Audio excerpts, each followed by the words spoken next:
नमो तस्स भगवतो अरहतो सम्मा सम्बुद्धस्स। आज बुद्ध जन्म वर्ष 2644 यो हेमन्त ऋतुको अहिले भन्टेरको वर्षावसको चौथो पक्ष रहेको छ। वैक्रमसम्म 2018 साल माघ 19 गते सोमबार। आज पनि साढे भन्टेजुमा वर्णन गर्दै सारवर्णन गर्दै अहिले विश्वविद्यालय मार्गको कक्षा लिइदिनुको लागि भन्टेजुमा सादर प्रार्थना गर्न चाहन्छु। नमस्कार वहाँ भगवान अनन्त सम्यक सम्बुद्धलाई।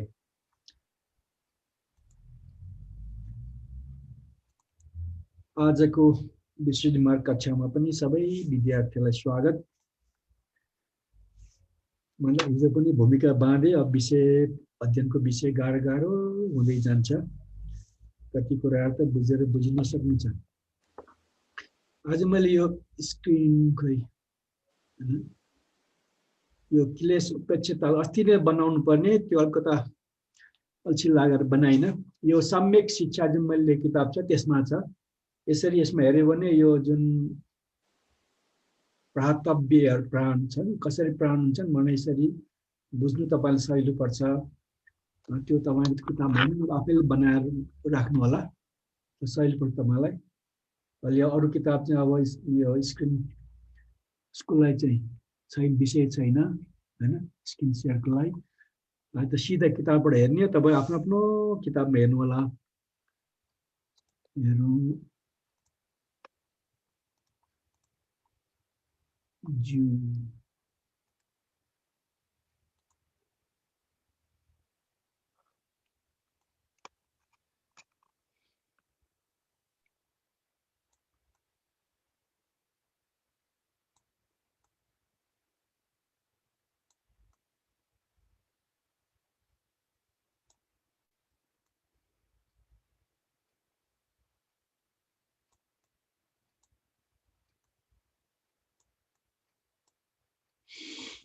आज पढ्ने 4 प्रकारको उत्पन्न आएको छ कि छैन?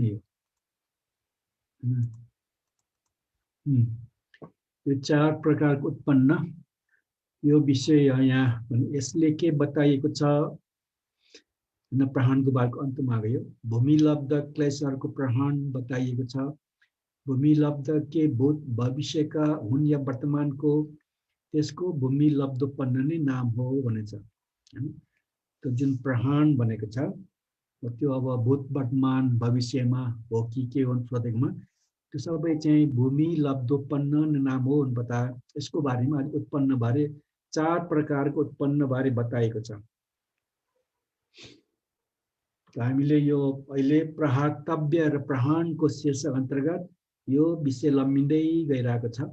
त जुन प्रहातव्य छ जसलाई प्रहरण गरिन्छ,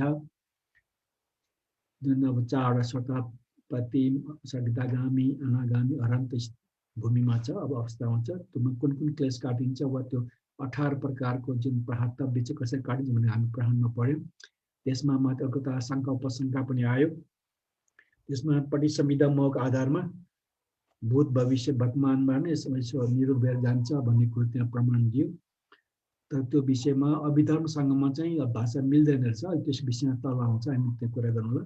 अब आएर यो जुन प्रहरण हुन्छ त्यो भूत भविष्य वर्तमानमा के हो भनेर सोधेकोमा सबै चाहिँ भूमिलब्ध उत्पन्न हो भनेर बताएको। अब भूमिलब्ध उत्पन्नको बारे बताउनले 4 प्रकारको उत्पन्न हुन्छ भनेर यहाँ गर्यो। उत्पन्न वर्तमान भूतापगत अवकाशकृत र भूमिलब्ध अनुसार अनेक प्रकारका हुन्छन्। जस्तै उत्पाद जरा र भङ्गयुक्त वर्तमान उत्पन्न हो, वर्तमानपन्न हो। अब साधारण रूपमा कुरा गर्दाखेरि जुन उत्पन्न विनाश हुन्छ, उत्पत्ति हुन्छ, एक ठाउँ स्थिति हुन्छ, भङ्ग हुन्छ हैन। यहाँ चाहिँ उत्पाद जरा र भङ्ग बनेको छ हैन। वृद्ध अवस्थामा जुन बीचको अवस्था हो, भङ्गभन्दा अगाडिको अवस्था हो। त्यसैले 3 अवस्था हुन्छ। त्यो उत्पाद जरा भङ्ग हुन्छ, त्यो चाहिँ वर्तमान उत्पन्न हो। आलम्बनको रसको अनुभव गरी निरुद्ध भएर मेटिएको कुशल र अकुशल तथा उत्पाद आदि तिनैलाई पाएर निरुद्ध भएर मेटिएको र शेष संस्कृत भूतापगत भूत अपगत उत्पन्न हो। दुईटा यहाँ भूतापगत भूत अपगत भनेको छ भने पुराण उत्पन्न के त भन्दा आलम्बनको रस अनुभव गरी निरुद्ध भएर मेटिएको कुशल अकुशल तथा उत्पाद आदि तिनैलाई पाएर पहिला आलम्बनमा कुनै विषय ग्रहण गरी आलम्बन कुनै एउटा ग्रहण गरेको विषयलाई आलम्बन भनिन्छ। त्यो अस्ति बार बार मैले बताएँ। त्यो ग्रहणबाट जुन त्यसको स्वाद पाएर कर्म भन्छ संस्कार भन्छ। त्यो कुशल हुनसक्छ अकुशल हुनसक्छ होइन। तथा उत्पाद आदिलाई तिनै भनेको छ त्यसले लिएर निरुद्ध भएको भएर मेटिएको पुरानो भइसक्यो र शेष संस्कृत भनेको फेरि कार्यकारणबाट बन्ने पुरानो जुन छ त्यसलाई चाहिँ भूत अपगत उत्पन्न हो भन्ने भनेको छ। चारवटा मध्ये वर्तमान र भूत कुरा गर्यो। जुन ती त्यसको भूत पूर्वको गरे कर्म हुन्छन् आदि प्रकारले मध्यम निकाय अनुसार गरिएको कर्म भूत नै हुन्छ। त यो भूतापगत जुन पुराण कर्म हुन्छ पुराण कर्म नै भूत हो भन्ने कुरा बताए। कर्म भूत हुन्छ किनभने पहिलाको कर्मको कारणबाट नयाँ कर्म बन्छ होइन। पहिलाको संस्कार नयाँ संस्कार बन्नु जस्तै त्यो जुन कर्मभूत जुन ती त्यसको पूर्वको गरिएको कर्म हुन्छन् पहिला जुन कर्म गर्नुहुन्छ त्यसको आधारमा नयाँ कर्म उत्पन्न हुने। अहिलेको हिसाबले त्यो पहिला कर्मलाई त्यो भूतापगत पहिला उत्पन्न भएको भनेर यहाँ बताए अनुसार कर्म भनेको अनुसार कर्मको भूत भइसकेको नै हुन्छ पुरानो हुन्छ भूतकालको हुन्छ भन्ने कुरो यो मध्यम निकायको यो 3, 4, 5 सूत्रले बताउन खोज्यो भनेर भूतापगतलाई पुष्टि गर्ने कोसिस गर्यो। अब अवकाशकृत अन्य विपाकले हटाएर आफ्नो विपाकलाई अवकाश गरी स्थित रहनाले र त्यसरी अवकाश गरिएको विपाक उत्पन्न नहुँदा पनि त्यस प्रकार अवकाश गर्दा निश्चय उत्पन्न हुनाले अवकाशकृत उत्पन्न अवकाशबाट बनाएको उत्पन्न। त यहाँ के भन्यो भने यहाँ अब त यहाँ घुमाउनु पर्ने हुन्छ। ल एकछिन गऱ्यौँ।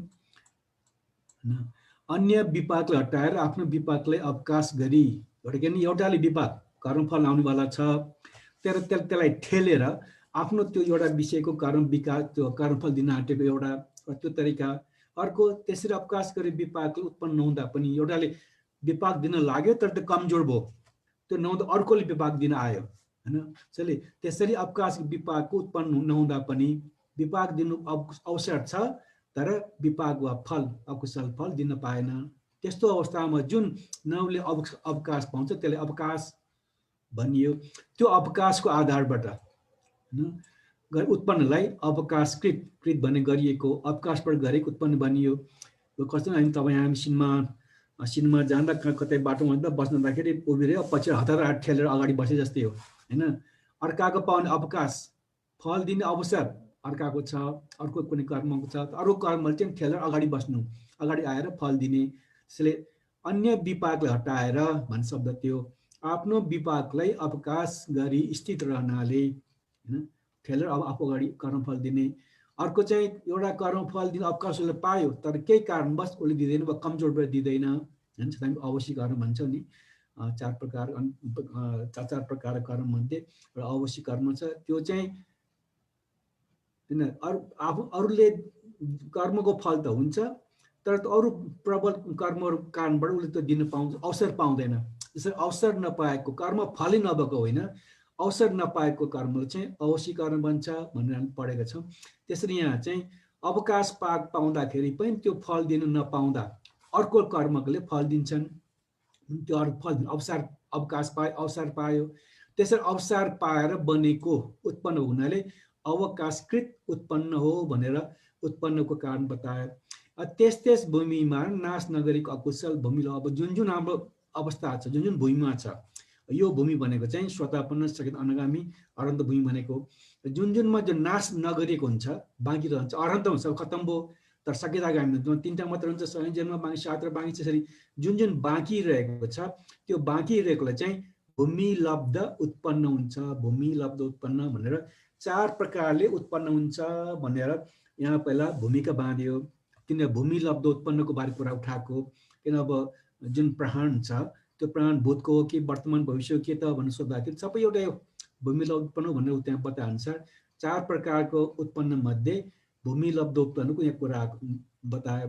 त्यो भूमि लब्ध उत्पन्नबाट यहाँ तल आउँछ। यो अध्ययन गर्दाखेरि दुईटा कुरा अध्ययन गर्नुपर्छ। के भन्दा भूमि र भूमि लब्ध पनि बुझ्नु पर्यो। यो त भूमि लब्ध उत्पन्न हो हैन। त त्यसमा भूमि लब्ध उत्पन्नमा भूमि भने के त भूमि लब्ध के हो भन्ने कुरा बुझ्नुपर्छ भन्नेमा यो यहाँ नयाँ शीर्षक आयो। त भूमि र भूमि लब्ध, यहाँ भूमि र भूमि लब्धको अन्तरलाई जान्नु पर्दछ। भूमि भनिन्छ विपसनाको आलम्बन भएको तिनै भूमिहरूको पञ्चस्कन्धहरूलाई। भूमि लब्ध भनिन्छ त्यस स्कन्धरमा उत्पन्न हुने क्लेशहरूलाई। भूमि र भूमि लब्ध, भूमि भनेको आधार, के को आधार हैन, हाम्रो जुन क्लेश जति क्रिया प्रक्रिया हुन्छ त्यसको आधार के त भन्दा पञ्चस्कन्ध नै हो, यो शरीर नै हो हैन। जति पनि क्लेश उत्पन्न जे जति हुन्छ यो शरीरमा हुन्छ, बाहिर हुँदैन भन्ने अर्थ हो। चल यो सर्ने विपसनाको आलम्बन भएको तिनै भूमिहरूको पञ्चस्कन्धलाई। यो तिनै भूमि भनेको माथि 4 भूमि छ, यहाँ 3 भूमि सायद अरन्त नलिएको हो कि, तर तिनै भूमिहरूको पञ्चस्कन्धलाई नै भूमि भनिन्छ, आधार भने क्लेश उत्पन्न हुने। अब भूमि लब्ध भनिन्छ भने के त भन्दा त्यस स्कन्ध उत्पन्न हुने क्लेशहरूलाई, जुन यो पञ्चस्कन्ध छ त्यसको आधार जुन उत्पन्न हुन्छ क्लेश उत्पन्न छ त्यसलाई चाहिँ भूमि लब्ध हैन। भूमिले प्राप्त गरेको, लब्ध भनेको प्राप्त गरेको हैन। नेपालीमा त मिल्दैन, यो लबती क्रियाबाट आएको हुन्छ, लबती पाउँछ प्राप्त भएको, त्यसबाट लब्ध प्राप्त भएको पाएको भन्ने हुन्छ। त्यसैले जुन शरीर भूमि छ त्यसबाट पाएको भन्ने अर्थमा भूमि लब्ध के त भन्दा त्यो क्लेश नै हो भनेर भूमि र भूमि लब्धको परिभाषा यहाँ दियो, अर्थ बुझाइदियो। भूमि भनेको हाम्रो शरीर हो जसको आधार, यो नाम्रो हो छोटकरीमा पञ्चस्कन्ध हो शरीर भनौँ, त्यसको आधार हो, जे जति हुन्छ यो आधार हो, त्यसको आधार जुन उत्पन्न हुन्छ क्लेश त्यसलाई नै भूमि लब्ध वा यो भूमि यो पञ्चस्कन्धबाट प्राप्त भएको विषयवस्तु भन्ने अर्थमा भूमि लब्ध भनियो। त्यसैले भूमि भनेको शरीर पञ्चस्कन्ध, भूमि लब्ध भनेको यो पञ्चस्कन्ध आधार गरेर उत्पन्न भएको क्लेश। अहिले छोटकरी परिचय यो दियो। अब विस्तृत जान्छ। अब त्यसको त्यो भूमि लब्ध हुन्छ, यसैले भूमि लब्ध भनिन्छ र त्यो पनि आलम्बन अनुसार होइन हो। यहाँ कुरो बङ्गाई फेरि आलम्बन अनुसार होइन भन्दा कुरा गर्दाखेरि हैन, तपाईहरुले अब यो बुद्ध शिक्षाको सार के छ भन्दा बाहिरी आँखा दृश्य न रूप शब्द गन्ध इन्द्रिय विशेष जब त्यो ग्रहण हुन्छ आलम्बन हुन्छ, रूपालम्बन शब्दालम्बन गन्धालम्बन भनेर हैन, त्यो आलम्बन गरेर मनमा प्रभाव पर्छ, मनले त्यसलाई प्रतिक्रिया गरेर अनि राग द्वेष मोह दया माया करुणाहरू कुशल अकुशल चित्तहरू उत्पत्ति हुन्छन् हैन। तर आलम्बन दोषी हुँदैन। आलम्बन दोषी त्यो आलम्बनले मनमा प्रभाव पनि हाम्रो संस्कारसँग सम्बन्धित हुन्छ र त्यो संस्कार सम्बन्धित भएर के प्रतिक्रिया आएपछि अनि हामी थप नयाँ प्रतिक्रिया गर्छौँ। सलाम हेतु अस्ति एकपल्ट भन्नु हेतु प्रत्यय बाहिरी कारण भित्री कारण, बाहिरीको कारणको त्यो न्यू बनाएर भित्र गएर जुन मुख्य हाम्रो संस्कार छ त्यसको मूल कारण बनाएर अनि त्यो एउटा चित्त फरेर उत्पत्ति हुन्छ। त्यो कर्म बन्ने तरिका हो। सेल्फ बाहिर त खालि एउटा दोषारोपण गर्नु र प्रशंसा गर्नु आधार मात्रै हो, तर मुख्य हाम्रो संस्कार। जस्तै भन्नु भगवान बुद्धको मूर्तिलाई अब तपाईँ हामीसँग देख्यो भने कति श्रद्धा जाग्छ, त्यही मूर्तिलाई देखेर रिसाउने पनि छन्। त बुद्धले गर्दा श्रद्धा जगाएको पनि होइन त्यो मूर्तिले क्रोध जगाएको पनि होइन। जोसँग श्रद्धा छ त्यस्तोले त्यो मूर्ति बुद्ध मूर्ति हेरेर रूपालम्बन देख्दा श्रद्धा जाग्यो, आफ्नो भएको संस्कार त्यही अगाडि आयो। जसलाई बुद्धप्रति रिस छ त्यो बुद्ध मूर्ति देखेर उसको पुरानो संस्कार बाहिर आयो। त मूर्तिको दोष छैन, जे जति दोष छ भित्र छ हैन। यस्तो विषयमा धेरै कथाहरू छ। त्यस्तो राम्रो कथा चाहिँ चित्त गृहपति र भिक्षुको बिचमा कथा छ यस विषयमा। अब त्यो तपाईँ कहिले पढ्नु होला, मौका भए कहिले भनिएला, अहिले छोड्यौँ। तर पनि यहाँ त्यही भनेको छ कि आलम्बन अनुसार हुँदैन। जुन भूमि लब्ध वा क्लेश छ यो क्लेश उत्पत्ति भनेको नि आलम्बन अनुसार हुँदैन। अभिधर्म चाहिँ एकदम राम्रो व्याख्यान गरिदिएको छ, यहाँ बताएको छैन, त्यसमा हामी त्यो अनुसार पढ्नु अहिले। किनकि आलम्बन अनुसार सबै भूत भविष्य जान्दा पनि क्षीणाश्रवीको स्कन्धहरूप्रति क्लेश उत्पन्न हुन्छन्। यो यहाँ स्पष्ट छ। अभिधर्मसँग चाहिँ के भन्छ भने जुन हाम्रो क्लेश आधार वस्तु छ त्यो वस्तु अनुसार भित्र जुन छ, जुन ठाउँमा हुन्छ, जुन बेला हुन्छ शरीरभित्र मनभित्र त्यसलाई वस्तु भनेको छ। त्यो वस्तु अनुसार हैन स्कन्ध वस्तु भनेको छ, त्यो अनुसार यो भूमि लब्ध उत्पत्ति हुन्छ। बाहिर के देखियो भन्ने कुरो हुँदैन। त्यसैले यहाँ के उदाहरण त्यहाँ यो उदाहरण दिएको छ। त क्षीणाश्रवीहरूको स्कन्धको प्रति क्लेश उत्पन्न हुन्छन्। आलम्बन अनुसार सबै भूत भविष्य जान्दा पनि क्षीणास्वभिको स्कन्धप्रति क्लेश उत्पन्न हुन्छन्। क्षीणास्वभि भनेको अब निर्दोष भइसक्यो, कुनै अब अकुशल चित्त केही पनि छैन, अविद्या तृष्णा नष्ट भइसकेको, त्यसलाई क्षीण आश्रव सबै त नसाहरू छ हैन। अब हाम्रो रक्सी जाँडको नसा हुन्न, सबै नाश भयो, क्षीणास्वभि भनियो। त्यस्तो क्षीणास्वभिको स्कन्ध शरीरप्रति पनि क्लेश उत्पन्न हुन्छ, भूमि लब्ध उत्पन्न हुन्छ भनेर भनियो। अब त्यो बाहिर अब यहाँ वास्तवमा यो जुन धम्मपदको छ यो चाहिँ उदाहरण जुन दिएको होला त्यहाँ बुझाउनले मैले अनुवाद गरेर राखिदिएको मात्रै हो, यसलाई ब्राकेटमा हुनुपर्ने थियो, यसो हामीलाई बुझ्न सजिलो छ। तर धम्मपद अर्थकथा अनुसार महाकात्यन स्थविरलाई सूर्य सृष्टिले देखेर धेरै राम्रो हुन्थ्यो कि स्थविर मेरो स्त्री भए भनेर जुन भनेको छ, त्यो भनेको कारण यहाँ बताएको छ नि त के भन्दा त्यसपछि त्यो भने अब अरहन्तपति नराम्रो विचार गरेको कारणबाट ऊ आफै स्वास्नी मान्छे भयो भनेर कथा प्रसङ्ग आउँछ। त्यहाँ जुन छ नि स्थविर क्षीणास्वभि भइसकेको अरहन्त भइसकेको महिला उसको शरीर देखेर उसमा कामराग चित्त उत्पत्ति भयो हैन। त यो क्लेश चित्त उत्पन्न भयो, त यो केले आलम्बन त महाकात्यनमा स्थविर हो, उसको सुन्दरता हो। तर त्यसले गरेको होइन कि भित्र आफ्नो जुन संस्कार विचार छ त्यसले भित्र मन जुन त अभिधर्म चाहिँ वस्तु भनेको छ हैन, स्कन्द वस्तु। यहाँ चाहिँ के भनेको छ भने आलम्बन खाली भूत भविष्य जान्दा पनि क्षीणांशको स्कन्दले क्लेश उत्पन्न हुन्छ यति मात्रै बतायो, त्यो खास व्याख्यान गरेको छैन। त्यहाँ जुन आलम्बनले ग्रहण जुन चित्तको अवस्था शारीरिक अवस्था हुन्छ स्कन्द हुन्छ तर नामको, त्यसलाई स्कन्द वस्तु त्यसको कारणबाट चाहिँ क्लेश उत्पत्ति हुन्छ भित्रबाट भनेको छ। अझ त्यहाँ गएर अनुशयको कारणबाट उत्पन्न हुन्छ भनेको छ हैन। तर यहाँ अनुसार भित्रबाटको जुन मूल बीज छ त्यसबाट हुने हो, त्यो संस्कार त्यसबाट हुने हो भनेर लेखेको छ। यहाँ चाहिँ व्याख्यान गरेको छैन, खालि यति मात्र भनेको छ कि महाकात्यन स्थविरलाई देख्दाखेरि सूर्य सृष्टिले त्यस्तो राम्रो सुन्दर स्थविर त मेरो श्रीमती वैदी हुन्थ्यो भनेर कामराग चित्त उत्पत्ति यो क्लेश चित्त उत्पत्ति भयो महाकात्यन देखेर। त्यसै गरी अनुसार नन्द मानवकले उत्पल वर्णा भिक्षुनी प्रति आसक्त भएर बलात्कार गरी नरक उत्पन्न भयो। उसको जुन बचित्त छ कामराग चित्त छ त्यो पनि उत्पल वर्णा देखेर आएको, ऊ पनि अब अरन्त भइसकेको हुनाले। त्यसरी क्षीणास्वभि भइसकेको व्यक्तिमा पनि हैन, जो उनीहरू चाहिँ क्षीणास्वभि मुक्त भइसक्यो, यता व्यवहार गर्ने अझै पृथक जन्नै छन्, त्यसरी चित्त उत्पत्ति भयो। त्यो उसमा चित्त उत्पत्ति हुन सक्छ, किन भन्दा त्यो देखिएको व्यक्तिको कारण आलम्बनबाट होइन, उसको आफ्नो विषय वस्तुबाट भएको भित्रबाट लुकेको जुन स्कन्धहरू छ त्यसबाट संस्कार छ त्यसले भएको हो भनेर यहाँ बताउन खोजेको हो। अब यहाँ अर्को त भाषा अलिकता बुझ्नु गाह्रो छ हेर्नु चाहिँ। यदि त्यो भूमि लब्ध भएमा त्यसको प्रहीण नहुनाले कसैले पनि भवलाई नत्यागोस्। के भने भूमि लब्ध बनेको क्लेश बनेको छ हैन। यदि हामीले आलम्बनलाई त अब महास्थविर आदिको यो के अरे उत्पल वर्ण जुन भिक्षुनी हुनुहुन्छ उहाँहरूलाई आलम्बन भूमि लब्ध क्लेश भनेको भए त्यसको प्रहीण नहुनाले कसैले पनि भावलाई नत्यागोस्। यदि बाहिरकोले क्लेश मान्ने हो भने त्यो बाहिरको हाम्रो अधीनमा चाहिँ बाहिर छ, आफ्नो अधीन भने भित्रको मन कुरा मात्रै हामी सुधार्न सक्छौँ, बाहिर सुधार्न सक्दैनौँ। त सुधार नसकेपछि हाम्रो भाव त्यो क्लेश काटिँदैन, क्लेश नकाटिसकेपछि भाव जन्म मन चक्र छुट्दैन। त्यही भन्नु खोजेको यदि त्यो भूमि लब्ध भएमा त्यसको प्रहीण नहुँलाई त्यसलाई त नाश गर्न सकिँदैन। त्यसले के हुन्छ भने कसैले पनि भावलाई नत्याग, जन्म मरणको नत्याग अरन्त भन्ने हुँदैन भन्ने कुरा। तर उत्पत्ति यहाँ हुन्छ नि, तर उत्पत्ति स्थानको वस्तु अनुसार भूमि लब्ध जान्नु पर्दछ। त यो क्लेश जहाँ उत्पत्ति हुन्छ कहाँ हुन्छ भन्दा भित्र मनमा हुन्छ, बाहिर आलम्बनले होइन।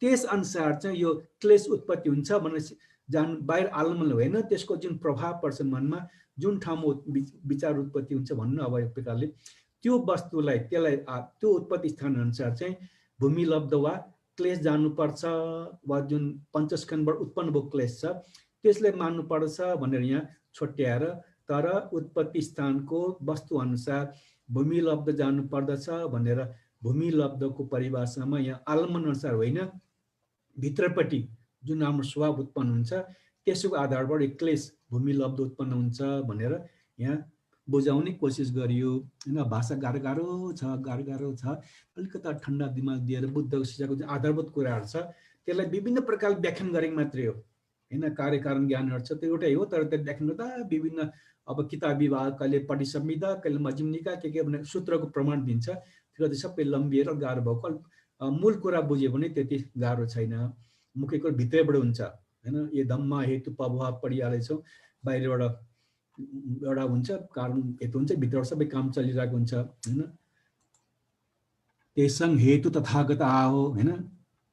सारा का धर्महरुलाई ए धम्म हेतु प्रभाव हैन भने हेतु कारणबाट एकदम बगिरहेछ, त त्यसको कारण बताउनु त कारण भित्र छ बाहिर छैन भन्ने कुरा त सूत्रमा पढेका छौँ। त्यो कुरा बुझ्नु सक्नुभयो भने, बुझ्नु भएको छ भने यो कुरा बुझ्नलाई त्यति खास गाह्रो छैन। यो समय परिस्थिति अनुसार अब मार्गफल प्राप्त गर्नमा प्रार्थव्य र प्रहान विषयमा आएको हुनाले यसलाई त्यसै ढङ्गले शब्द उल्लेख गरेको हुनाले त्यसैको अर्थ बुझ्नु पर्ने मात्रै हो। अब तलतिर जाउँ। जहाँ जहाँ विपश्यनाद्वारा नजानिएको स्कन्द उत्पन्न हुन्छन् त्यहाँ त्यहाँ उत्पाददेखि लिएर त्यसमा वर्तमूल संसार चक्रमा घुमाउने कारण क्लेश सुतेको छ, त्यसलाई अप्रहीण हुने अर्थमा भूमि लब्ध जानु पर्दछ। अभिधर्म चाहिँ स्पष्ट भाषामा अनुशय नै भनेको छ। भूमि लब्ध भनेको नै अनुशय क्लेश हो।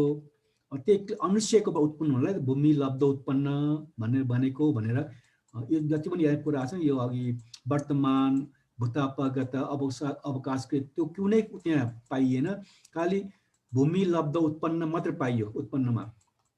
सबै यो क्लेशबाट अनुशय क्लेशबाट भएको भनेर कुरा बताएको छ। त्यो अनुक्लेश जहाँ हुन्छ त्यसलाई नै उत्पत्ति स्थान भनेको भनेर त्यहाँ लेखेको छ। यहाँ छोटकरी अलिकता बताए। यही कुरा के बताउँछ भने जहाँ जहाँ विपश्यनाद्वारा नजानिएको स्कन्द उत्पन्न हुन्छन्, त हामी सबै कुरो त जान्दैनौँ, अरन्त भएर पो सबै कुरो थाहा पारो, अरन्त के अरे सबै कुरो काटेर पठाए, नाश गरेर पठाए, प्रहान गरेर पठाए, तर त्योभन्दा अगाडि श्रोतापनले पनि गर्न सकेको छैन। झन् त्यहाँ मुनिको हामी पृथक झन् गर्न सक्दैनौँ। त हाम्रो जुन विपश्यना ज्ञान स्तर छ त्यो सबै कुरो जान्न सक्दैनौँ। त जुन नजानेको चाहिँ हुन्छ अब आफ्नो स्तर अनुसार त्यो स्कन्द उत्पन्न हुन्छन्, नजानिएको स्कन्द उत्पन्न हुन्छन्, त्यहाँ त्यहाँ उत्पाददेखि लिएर त्यसमा वर्तमूल संस्कारसँग घुमाउने कारण क्लेश सुतेको हुन्छ। अथवा अनुशय भन्ने कारण यहाँ चाहिँ सुतेको भन्यो, अभिधर्मले चाहिँ अनुशय भनेर स्पष्ट भाषामा लेखेको छ। तर जुन जुन हाम्रो क्लेश हाम्रो स्कन्द ज्ञान जुन हाम्रो विपश्यना नजानेको भित्र लुकेको छ त्यो अब एक प्रकार अनुशय नै भयो। त्यो स्कन्दमा त्यो ठाउँमा चाहिँ वर्तमान भनेको संसार घुमाउने, तपाईँले यो के अरे प्रतिते समुत्पादमा यो शब्द सुन्नुहुन्छ होइन, क्लेश वर्त के अरे भनेर त्यो जुन संसार चक्र घुमाउने जुन वर्त भनेको चक्कर वर्त गोल हो, त्यो घुमाउने क्लेश सुतेको छ, त्यसलाई अप्रहीण हुने अर्थमा भूमि लब्ध जान्नुपर्छ। यहाँ कुरा भने अनुशय नै भूमि लब्ध हो, जुन लुकेर बसेको हुन्छ त्यहाँ, जो नाश भएको हुँदैन। नाश भएको लुकेर भन्ने कुरो भएन। हाम्रो विपश्यना ज्ञानले त्यो हेर्न सक्दैन, तर भित्र त्यसले काम गरिरहेको हुन्छ। त्यो भित्रको मूल जुन सुतेको त्यसले घुमाएर जन्म मरण चक्र ल्याएको, त्यसलाई वर्तमूल होइन चक्र घुमाउने चक्रको मूल भवचक्र संसार चक्र जे भन्नु त्यो चक्रको मूल भनेर भन्यो। त्यो त्यही नै, त्यो जुन नाश नभएर बसेको छ त्यही नै भूमि लब्ध हो भने मतलब त्यो जुन भित्र सुतेर बसेको अनुशयसम्म सुतिरहेछ, भित्र कता लुकेर बसेको छ त्यही नै भूमि लब्ध हो भनेर अभिधम्मसँग बताए अनुसार यो पनि यहाँ त्यसरी नै बताउनु खोज्यो। त्यसले अनुशय जुन हाम्रो स्वभाव चित्त संस्कार छ त्यही नै भूमि लब्ध। शरीर हाम्रो पञ्चस्कन्ध शरीर छ, त्यो चाहिँ भित्रैकोले हाम्रो संस्कार लुकिरहेछ, त्यही लुकेको संस्कार नै होइन क्लेश हो वा भूमि लब्ध हो, त्यसबाट आउने हुनाले त्यसले भूमि लब्ध हो भनेर यहाँ भूमि लब्धको अर्को सानो प्रमाण वा पुष्टि गर्न खोज्यो। त्यसपछि के भनेको छ भने जहाँ जहाँ विपश्यनाद्वारा अप्रहीण भएको अर्थमा सुतेको क्लेश छन् त्यसलाई नै स्कन्द त्यस क्लेशहरूको वस्तु हुन्छ, अर्को स्कन्दलाई हुँदैन। यो अब झन् गाह्रो भयो, बुझ्न गाह्रो के भन्छ भने अब विपश्यनाले प्रहार नगरेको क्लेश सुतेको भित्र अनुशयमा हुन्छ होइन, तर त्यो क्लेश हो भने जुन ठाउँमा त्यो क्लेश उत्पन्न हुन्छ स्कन्दमा हुन्छ, शरीरको स्वभावमा पञ्चस्कन्धमा, त्यही स्कन्दमा मात्रै त्यो भूमि लब्ध हुन्छ, अरू ठाउँमा हुँदैन अरे होइन। यसमा अब तपाईँको त विपश्यना ध्यान कतिको तपाईँको छ होइन, जस्तै भनौँ एउटा तपाईँ हामीसँग अनेक प्रकारको संस्कार बस्छ। यसमा मैले त लामो व्याख्यान गर्नु पनि त्यो म व्याख्यान गर्दिनँ, फेरि विषयवस्तु फेरि बाङ्गिएला। एउटा साधारण संस्कार कुरो मात्र आएको, जस्तै त जिस्किएर तपाईँले कसैलाई मुख गरेर गर्नुभयो, कसैलाई हात यसो गर्नुभयो, केही कारणवश तपाईँले केही गर्नुभयो होइन, जिस्काएर खाल्टोमा जिगाएर पुग्नुभयो, कता केही खुट्टा ठेस लगाएर मुख गरेर बिगार्नुभयो। त्यसरी गर्दा जुन तपाईँको जुन त्यो अनुहारको स्वभाव छ वा जुन चित्तमा प्रभाव छ त्यो नाम र शरीरको जुन महाभूतहरूको वा यो 28 महाभूत के अरे रूपको छ त्यो दुवैको संस्कार बसिरहेको हुन्छ। जब त्यो घटना फेरि त सम्झिनुहुन्छ नि, त्यही चित्त बाहिर आउँछ, त्यो जुन अनुहार हात यसो गरेको मुख बिगारेको जुन त्यो संस्कार त्यही बाहिर आउँछ, त्यो अनुहार त्यही प्रकट हुन्छ हैन। त्यसैले यो जुन संस्कार बनाउँदाखेरि पहिला कर्म हुँदाखेरि जस्तो नाम रूप छ त्यसको बीजको रूपमा बसिरहन्छ, अनुशयको रूपमा त्यही प्रकट भएर चित्तमा आउँछ। चित्त बनिसके चित्तले रूप बनाउँदाखेरि त्यही अङ्गमा ठाउँ होइन, जुन अङ्ग अघि त्यो कर्मको बीज रोप्दा जुन अङ्गमा प्रभाव छ त्यो शरीरको स्वभाव त्यही शरीरमा गएर त्यस्तै प्रभाव पार्छ। त्यो कुरा चाहिँ कर्म संस्कार कसरी प्रभाव पार्छ भन्ने कुरा बुझ्नुपर्छ। त्यही कुरा भन्नु खोजेको कि जहाँ हाम्रो अपरहीन नाश नभएको हाम्रो भूमि छ, क्लेश छ, त्यो सुतेको हुन्छ। त्यो जुन स्कन्दमा हैन पञ्चस्कन्दको जुन छ त्यसैमा हुन्छ, तर अर्को स्कन्दमा फेरि त्यो क्लेश उत्पत्ति हुँदैन, त्यसै मात्रै। त्यसै भन्छ भूतको स्कन्द यहाँ अलिकति मैले बुझेको छैन, त्यो पनि अब सारसार पढिदिउँ, किताबी भाषा हो।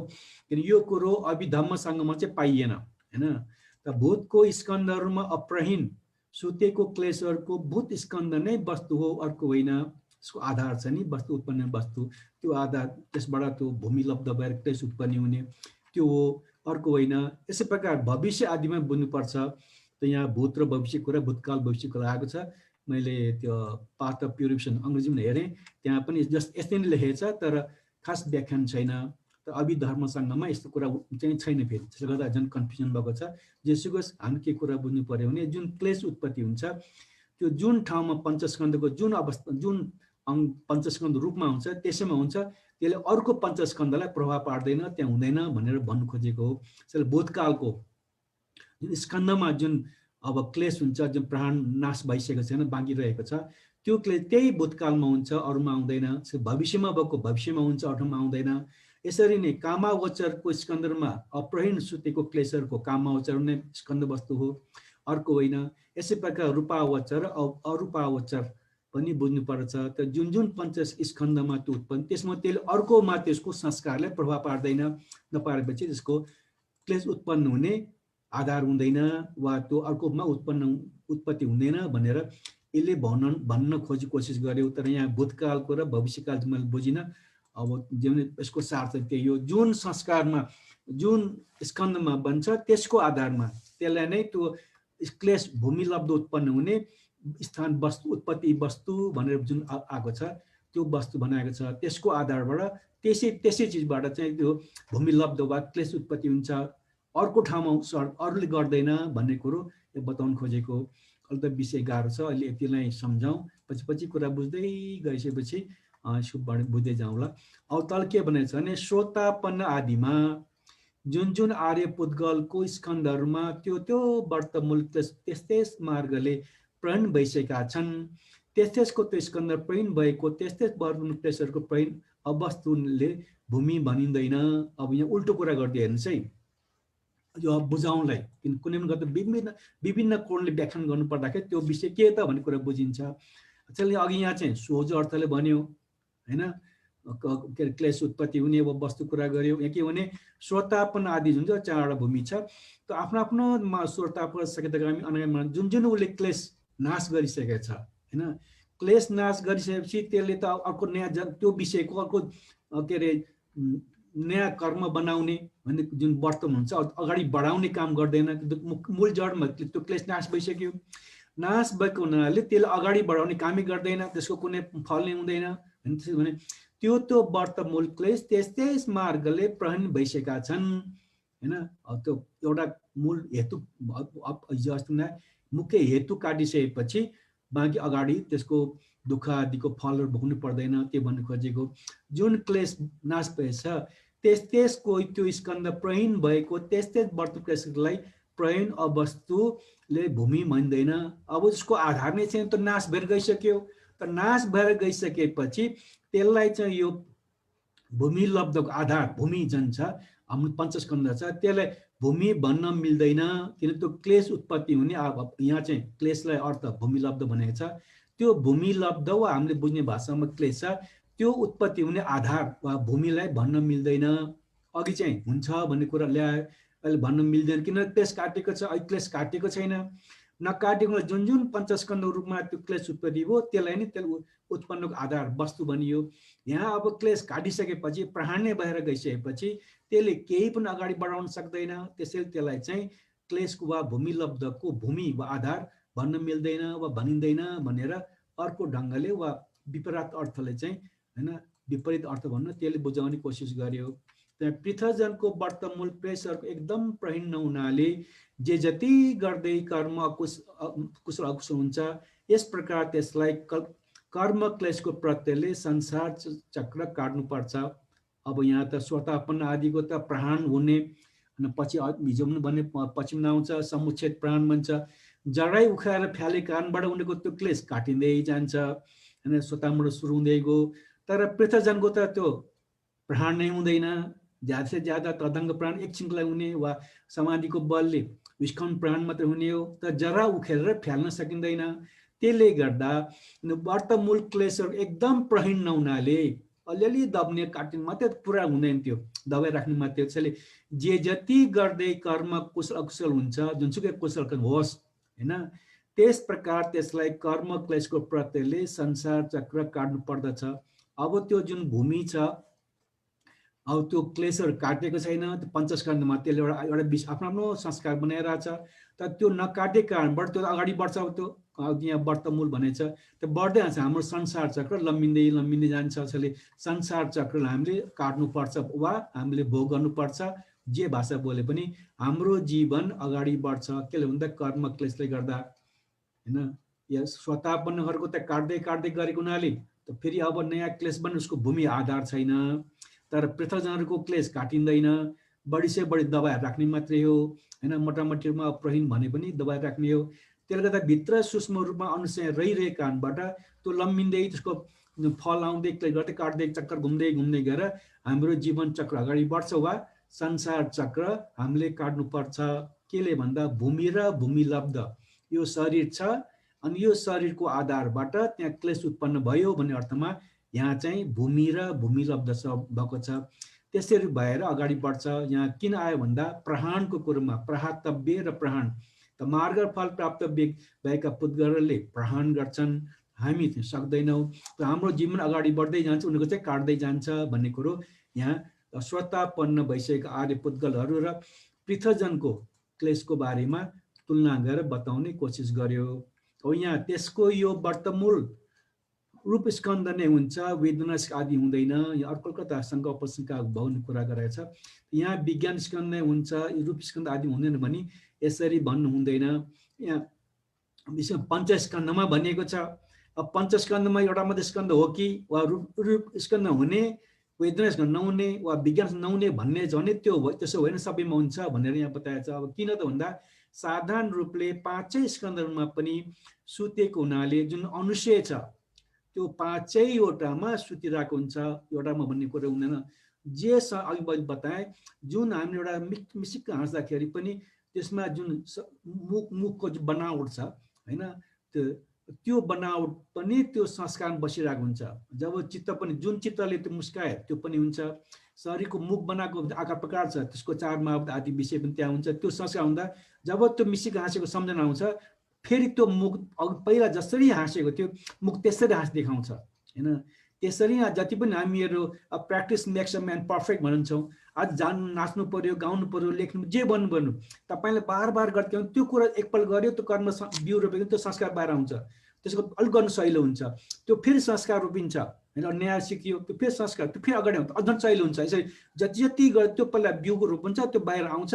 त्यसलाई अझ हामीले काम गर्नु सहयोग बनाउँछ।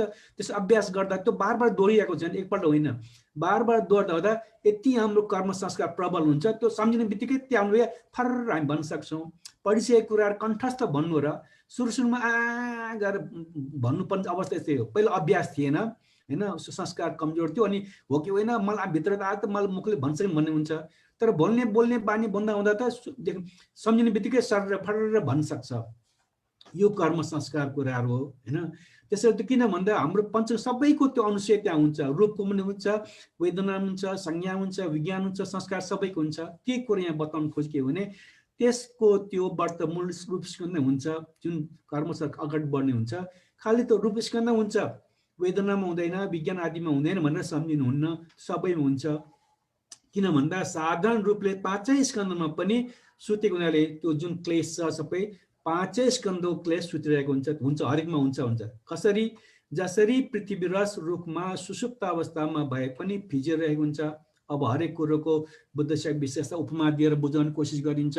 अब फेरि उपमा के त भन्दा रुखमा हैन, रुखको भन्छ हैन, रुखमा जस्तो रुखको उपमा बताएको छ यहाँ साधारण छ, यहाँ कुरा बताएँ। सुषुप्त अवस्था भने सुतेको अवस्थामा हामी चित्तको क्लेशमा चाहिँ अनुसय भन्यो, यहाँ सुतेको अवस्थामा सबै उसको रस फिजिएको हुन्छ भने कसरी भन्दा उदाहरण दिएको छ।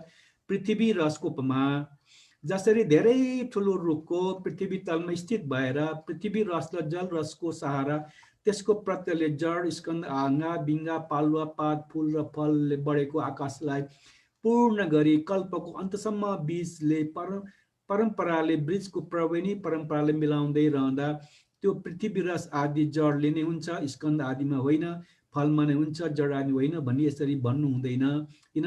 साधन सबै पृथ्वी रस जड आदिमा गएको हुनाले अब जुन पृथ्वीको रस, पृथ्वी जुन अङ्ग्रेजीमा स्याप भन्छ, भिजेको हुन्छ, चोप भन्छन् आदि कुराहरू, अब त्यो खालि जराबाट हालियो, त्यसले चाहिँ अब त्यो जरा मात्रै छ, हाँगामा त्यो छैन, पातमा छैन भन्नु मिल्दैन। त्यो सबै फैलिरहेको हुन्छ त्यो होइन।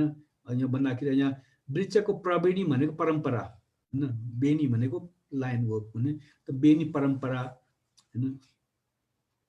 त्यो जुन रुखको नियम छ, बीज नियम भन्छ, रुखको नियम छ, त्यो अनुसार जो रुख बढ्छ त्यो जुन उसको जुन रस चोप हुन्छ वा हाम्रो स्याप भन्छ त्यो सबै हाँगा बिङ्गामा फैलेको हुन्छ। खालि त्यो त जरा मात्र हुन्छ भनेर सम्झिनुहुन्न, सबै फैले जस्तै त्यो जुन अनुशय क्लेशहरू काम गर्ने त्यो पाँचवटा स्कन्धमा काम गर्छ, सबै हुने हुन्छ, एउटा मात्र हुँदैन भनेर हामीले बुझ्नुपर्छ भनेर उपमा दियो।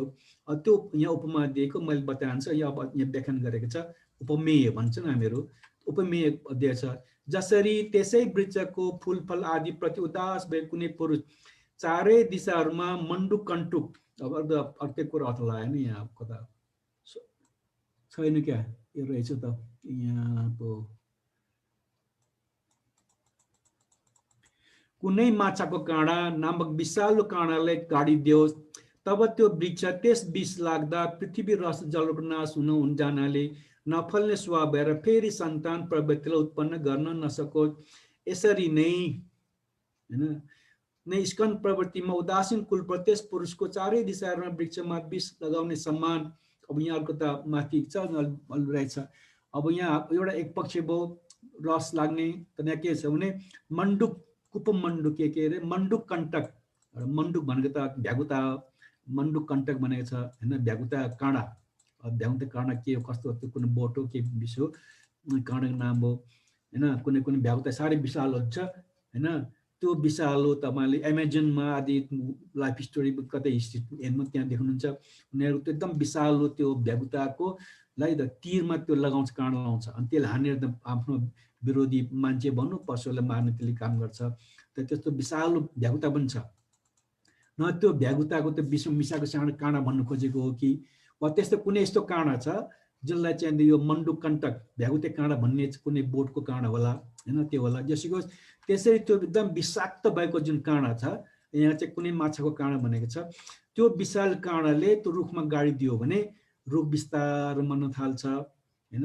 तपाईँले यो रुख बारेमा यदि रुखलाई मार्नु पर्यो के उपाय भने रुखको तल अलिअलि जुन बाहिरको बोक्रा हुन्छ एक इन्च सर बोक्रा बाहिर काटिदियो भने तलको बोक्राले माथिको बोक्राले छुनु पाउँदैन र जुन त्यो तलको रस बाहिर जानुपर्ने हो होइन त्यो सर्नु पाउँदैन, त्यसले गर्दा त्यो बोट मर्छ। सजिलै एक लाइन काटिदियो भने होइन, एक इन्च जति काटिदियो भने त्यो तलको बोक्रामा सम्पर्क राख्न बोट काटिन्छ।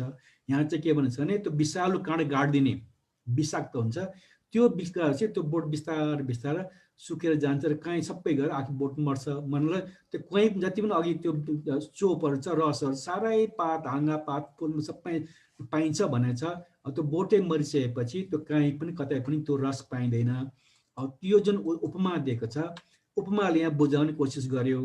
त्यसरी नै स्कन्दको प्रवृत्तिमा उदासीन कुलपुत्र होइन, हाम्रो शरीरमा जुन जन्म चक्र घुमिरहेछ त वाक्क लागिसक्यो त्यसले यस्तो जन्म त मुन्सित कम्मित ज्ञान आदि सबै छन् वाक्क भइसक्यो उदासीन छ अवस्था छैन त्यसलाई यता मुक्त हुन पाऊँ भन्ने चाहनाको छ त्यस पुरुषको चारै दिशाहरूमा वृक्षमा विष लगाउने समान आफ्नो सन्तानमा चारै मार्गको भावना आरम्भ गर्दछ हैन तब त्यसको त्यो स्कन्द सन्तान त्यसै चारै मार्गहरूको भावना रूपी विष लाग्नाले सम्पूर्ण वर्तमानको क्लेशलाई नाश हुनाले गरिने कार्यकर्म आदि सबै कर्महरूको क्रिया मात्र हुँदा अगाडि पुनर्भवमा उत्पन्न हुने स्वभावको कारण भवान्तर त्यस जन्म पश्चात अर्को जन्मको सन्ततिलाई उत्पन्न गर्न सक्दैन काठको नहुँदा अग्नि समान मात्र अन्तिम विज्ञानको निरोधले उपादान रूप आदि नवमध्ये कुनै पनि ग्रहण नगर्दै रहित भएर परिनिर्भित हुन्छ यसरी भूमि र भूमि लब्धको अन्तर जान्नुपर्छ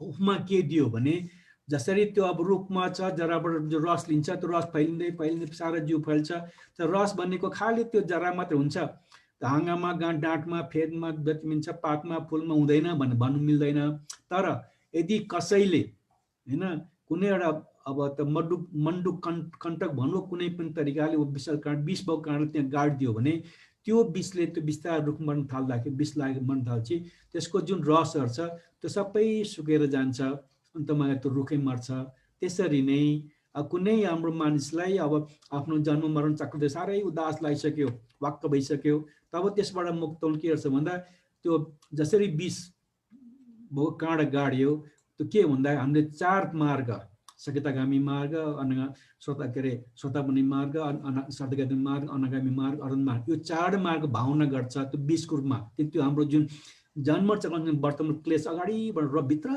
रस छ जीवन अगाडि चलाइरहेछ त्यो रसलाई काट्नको लागि हैन त्यो चारै मार्ग भावना गर्दछ तब त्यसको त्यो स्कन्द सन्तान त्यसै चार मार्गको भावना रूपी विष लाग्नाले सम्पूर्ण वर्तमूलको क्लेशलाई नाश हुनाले अब त्यो चाड पर भावना चाड यहाँ त अरणसम्म आकुरा आयो अरण नागसम्म त सुरुमा स्वतः अभ्यास गर्दाखेरि जुन त्यो मण्डुक कण्टक छ जुन विष लागेको काँडा छ गर्दा जुन रस बिस्तार बिस्तार रस सुक्दै एकैचोटि रस त सुक्ने होइन एकचोटि बोट त मर्दैन बिस्तारै बिस्तारै मर्ने जस्तै यहाँ पनि चाड भावना गर्ने बित्तिकै उसको त्यो जुन व्रत क्लेश काट्दै जान्छ सुरुमा स्वतःपन्न हुँदा के अरे सकादिठी आदि क्लेश काटियो होइन अलिअलि गर्दै अरूण त सबै काटियो तर यहाँ त्यहाँ चारै मार्ग भनेको उदाहरण दिएको हुनाले बिस्तारै गर्दै त्यो क्लेशहरू नाश हुनाले सबै नाश हुन्छ गरिने कार्यकर्म आदि सबै कर्म क्रिया मात्र हुँदा भन्दा अरहन्त हुँदाखेरि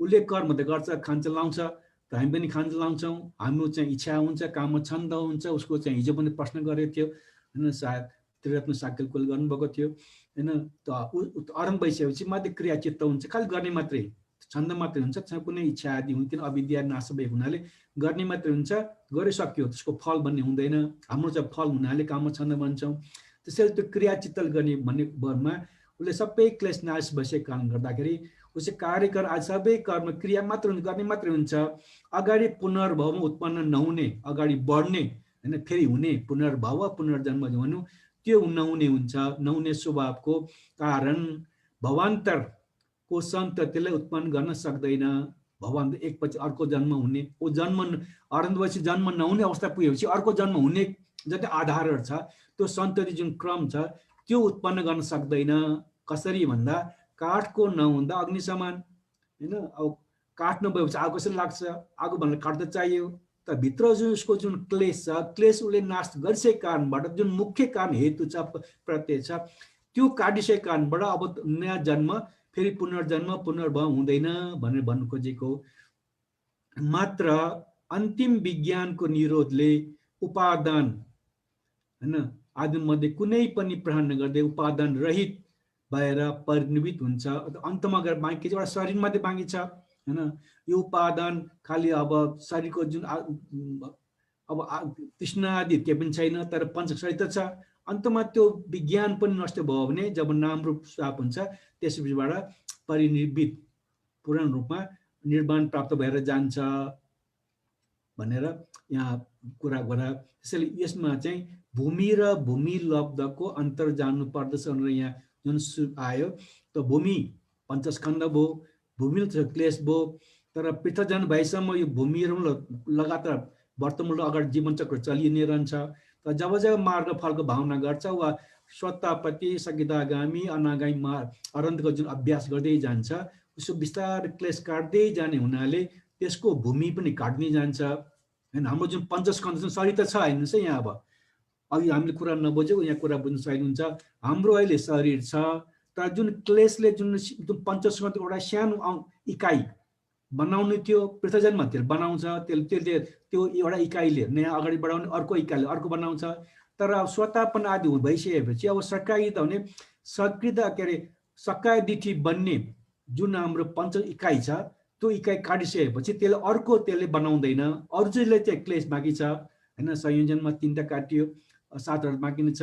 तर जुन 3टा काटेको हाम्रो यसको जुन स्कन्ध छ त्यसको आधार छ त्यो भूमि त्यहाँ छैन। त्यसले भूमि नभएपछि त्यसले नयाँ बनाउने क्लेश छ, त्यो भूमि लब्ध हुँदैन।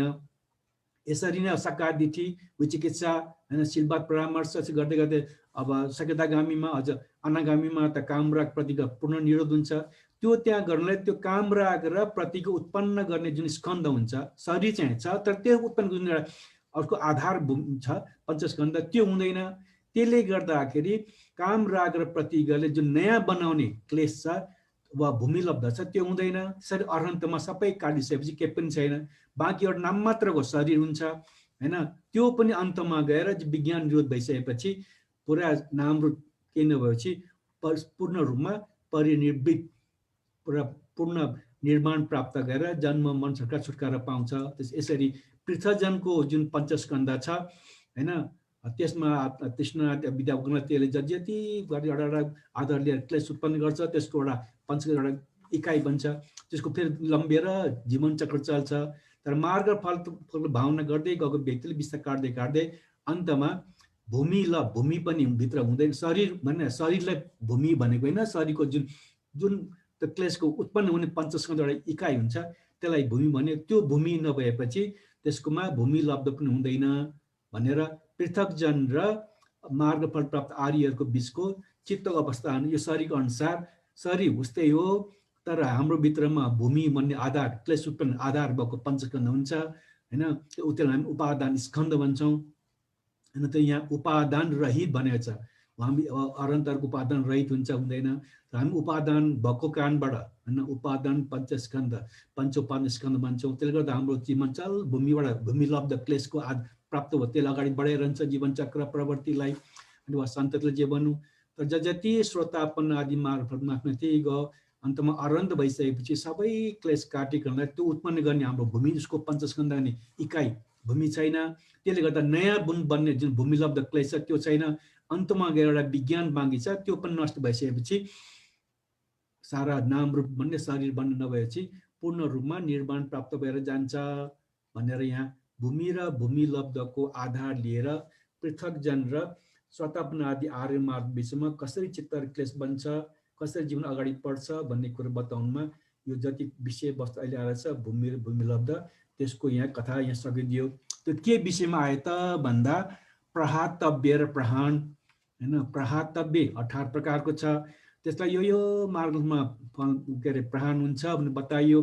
त्यो बताउनु कसरी गर्ने भन्दा त्यहाँ जुन क्लेशलाई भूमि लब्ध त्यो आधार जुन पञ्चस्कन्ध छ त्यो सम्बन्धित काम भएको बेलामा जुन बेला त्यो क्लेश उत्पत्ति हुन्छ जुन विषय छ त्यो विषयको आधार जुन पञ्चस्कन्ध छ त्यसलाई भूमि भनियो। त्यो यो भूमि र भूमि लब्ध भएर अगाडि एउटा क्लेशहरू बढ्दै जाने। र जब मार्गफल प्राप्त हुन्छ त्यो जुन क्लेश छ त्यसलाई प्रहातव्य प्रहान गर्ने योग्य हुनाले आफ्नो आफ्नो मार्ग स्टेज अनुसार 8 मध्ये 8 20 अनुसार अलिअलि गर्दै गर्दै प्रहान गर्दै गर्दै अन्तमा सबै प्रहान गर्दै हुनाले त्यहाँ उसको भूमि पनि हुँदैन। भूमि नभएपछि भूमि लब्ध हुँदैन भन्ने कुरा बुझाउनले प्रहातव्य प्रहान त्यसको कुरा बुझाउनलाई हाम्रो भित्रको चित्तको संस्कार कसरी बस्छ, कसरी त्यस काटिन्छ, कहाँ फेरि पुनर्भव किन हुन्न भने उता प्रतिदेशमा पढ्छौँ। यहाँ अहिले चाहिँ भूमि र भूमि लब्धको शब्द ल्याएर त्यसको व्याख्यान गर्ने कोसिस गर्यो। ल आजलाई यति मात्रै। फेरि अर्को पनि छ यहाँ, अर्को पनि भनेको छ यहाँ, त्यो भोलि पढ्दै गउँला, विषय गाह्रो छ, अलिअलि पढ्ने होइन नअल्मल्यौँ। त्यसै त अल्मलिने विषय छ, झन् धेरै पढ्नु अल्मलिन्छ, थोरै थोरै पढ्यौँ। आज तपाईँले भूमि र भूमि लब्ध प्रहातव्य र प्रहानको सन्दर्भमा आएको भूमि र भूमि लब्ध बारेमा तपाईले केही कुरा बुझ्नु भएको छैन, शंका लाग्यो भने अब तपाईले सोध्न सक्नुहुन्छ। ल अब सोध्नुहोस्।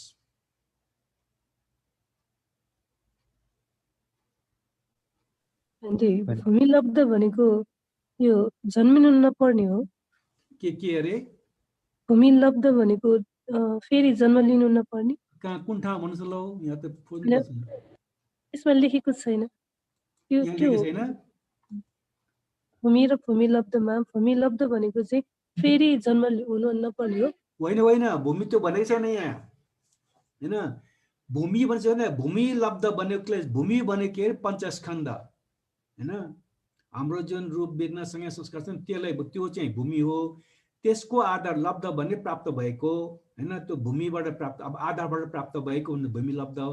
त्यो के त भन्दा क्लेश नै हो। त्यो क्लेशलाई नै भूमि लब्ध भन्छ, हैन।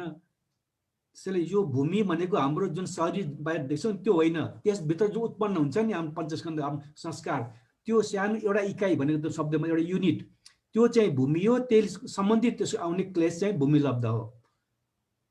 भूमि लब्धले चाहिँ पुरा निर्माण प्राप्त भनेको होइन, त्यसले काट्दै प्रहान र प्रहातव्यको विषय भएको। यो भूमि लब्धलाई काट्दै जति जति भूमि लब्ध काट्यो त्यसको भूमि हुँदैन। फेरि भूमि नभएपछि त्यसबाट आदि उत्पन्न हुने भूमि लब्ध हुँदैन। यसै काट्दै अन्तमा निर्माण पाएपछि त्यो भूमि र भूमि लब्ध हुँदैन भन्ने कुरो बताउन खोजेको। क्लेश हुँदैन यहाँ। अब भूमि लब्ध भन्दा हामीले नयाँ शब्द भयो, हैन, भ्रम पर्ने कुरो भयो। पुरानो भाषामा भन्यो भने बुझ्यो भने क्लेश हो।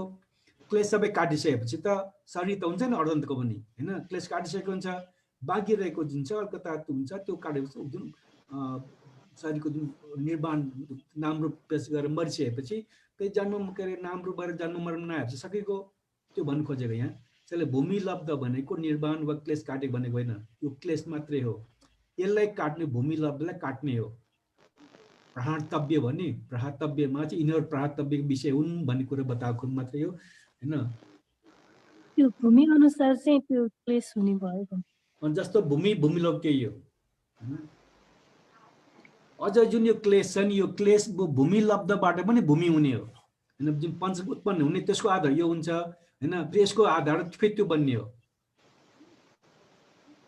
क्लेशको कारणबाट पनि त्यो सम्बन्धी इकाइ बन्छ, त्यसको आधार जुन छ त्यसको आधार फेरि क्लेश उत्पत्ति हुने हो। यो चाहिँ आपसी सम्बन्ध छ। अहिले यहाँ चाहिँ भूमिको बाट भूमि लब्ध हुन्छ भनेर यो भूमि र भूमि लब्धको व्याख्यान गरेको मात्र छ अहिले यहाँ। अब त्यहाँ जुन यो छिनासबी छ नि, अब कात्यायन महासबी र के अरे यो उत्पल वर्णको बारे घटनाहरू छ, हैन। भित्रको जुन उत्पत्ति स्थान छ त्यो वस्तु छ त्यसबाट हुने हो, बाहिर आलमन हुने भन्ने कुरा गर्दाखेरि भूमिलाई आधार लिएर भूमि लब्ध वा क्लेश उत्पन्न हुन्छ भनेर बताउन खोजेको हुनाले अहिले हामीले भूमिको कारणबाट भूमि लब्ध जुन पञ्च इकाइ छ त्यसको आधारबाट चाहिँ यो क्लेश उत्पन्न हुन्छ भनेर बुझ्नु पर्यो। विषय अलिअलि भ्रम कता बाँगेको छ, बुझ्नु गाह्रो छ। अहिले त ठट्टा बिस्तारै सोचेर बुझ्ने कोसिस गर्नुहोस्। त्यसमा सोध्दा नबुझेको कुरा सोध्नुहोस्। हेर्दा साधारण छ, त्यो एकदम कन्फ्युजन छ यसमा। अनि यो रूपावचर र अरूपावचरमा पनि त्यो क्लेश बाँकी हुन्छ भन्नुभयो हैन? अनि रूपावचर हैन सबैको, हैन। शरीर त हामी अब भन्न शरीर अहिले पनि हाम्रो शरीर त एउटै हो, हैन। बाहिर हेर्ने कुरो त, तर प्रतिक्षण हाम्रो चित्त संस्कार बन्दै गएको छ नि त, हैन। त्यसले चारमा अब पनि अर्कै संस्कार बनाउँछ। त्यो दुवैको अघि भने संस्कार रोप्दै जान्छ। त्यो एउटा इकाइ, एउटा घटना हो। लोभ एकपल्ट आयो भने पछि अर्को फेरि लोभ आउँछ, फेरि पछि लोभ आउँछ, हैन। तपाईँले अहिले मेहनत गऱ्यो भने फेरि एकपल्ट मेहनत गर्नुपर्छ, फेरि मेहनत गर्नुपर्छ। किनभने सबै कुरो अनित्य हो। तपाईँले कुनै 5 मिनट काम गर्नु पर्यो भने 5 मिनटमा यदि 1 सेकेन्डको एउटा वीर्य चित्त मेहनत उत्पन्न हुने भने, हैन, 5 सेकेन्ड लगेर 5वटा सेकेन्ड त्यो काम गर्नु पर्यो। 56 चाहिँ कति 300, हैन, 60 के 300 होइन, 300वटा वीर्य उत्पन्न गरे 5 मिनटलाई त 1 सेकेन्डको दरले। त्यो त एउटा हरायो, हैन। फेरि अर्को मेहनत गर्नु, त्यो हराउनु फेरि गर्दै 300वटा गर्दै बार गर्दै जानुपर्छ। त्यहाँ एउटा जुन त्यो वीर्य उत्पन्न एउटा इकाइ भूमि एउटा 4-5 इकाइ बन्छ। जस्तो इकाइ बन्छ भन्दै भनेको आधारमा त्यो सानो एउटा इकाइ छ त्यसलाई भूमि भनिएको। त्यसैले रूपावचरको पनि त्यसै हुन्छ हैन। अहिले हामी साधन अहिले 5 मिनेटमा त्यति पञ्चन्याय हुन्छ भने हैन, त्यसै रूपावचरको आफ्नै पञ्चस्कन्ध त्यो भूमि बन्छ। अनि अरूपावचर त्यस्तै हुन्छ, प्रेजेन्ट अब त्यस्तै हुन्छ। त्यो भन्नु खोजेको भूतकालकोमा भूतकाल हुन्छ, भविष्यमा भविष्यकाल हुन्छ। यो सबै एउटा एउटा इकाइ हुन्छ। त्यो इकाइले अर्को इकाइलाई असर गर्दैन, अर्को ठाउँमा त्यो क्लेश उत्पत्ति हुँदैन, त्यसै मात्र हुन्छ भन्नु खोजेको। त्यसैको तुलना गर्दाखेरि चाहे रूपावट जेसुकै होस्, आफ्नो आफ्नो ठाउँमा जुन जुन ठाउँमा त्यो क्लेश उत्पन्न आधार भूमि छ त्यही वस्तुबाट मात्रै त्यो क्लेश उत्पत्ति हुन्छ, अरूबाट हुँदैन भनेर बुझाउन खोजेको मात्रै हो। सबै मिसिएको हुँदैन भन्नु खोजेको एक कुरा बुझ्नुहोस् हैन।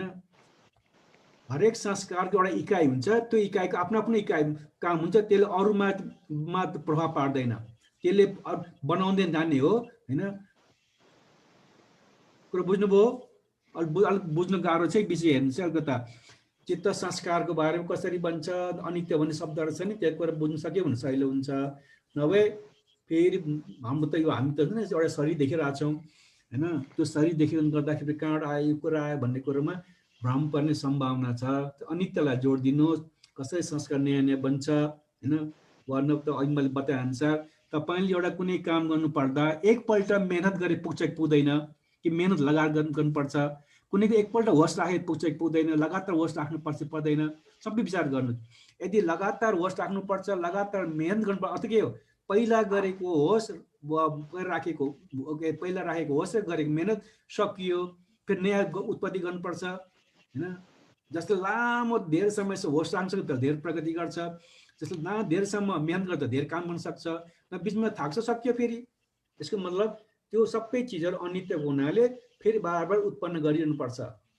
यदि यो कुरा तपाईँले बुझ्नुभयो भने यो रूपावचर भवावचरको नि फरक फरक आफ्नो आफ्नो ठाउँमा हुन्छ।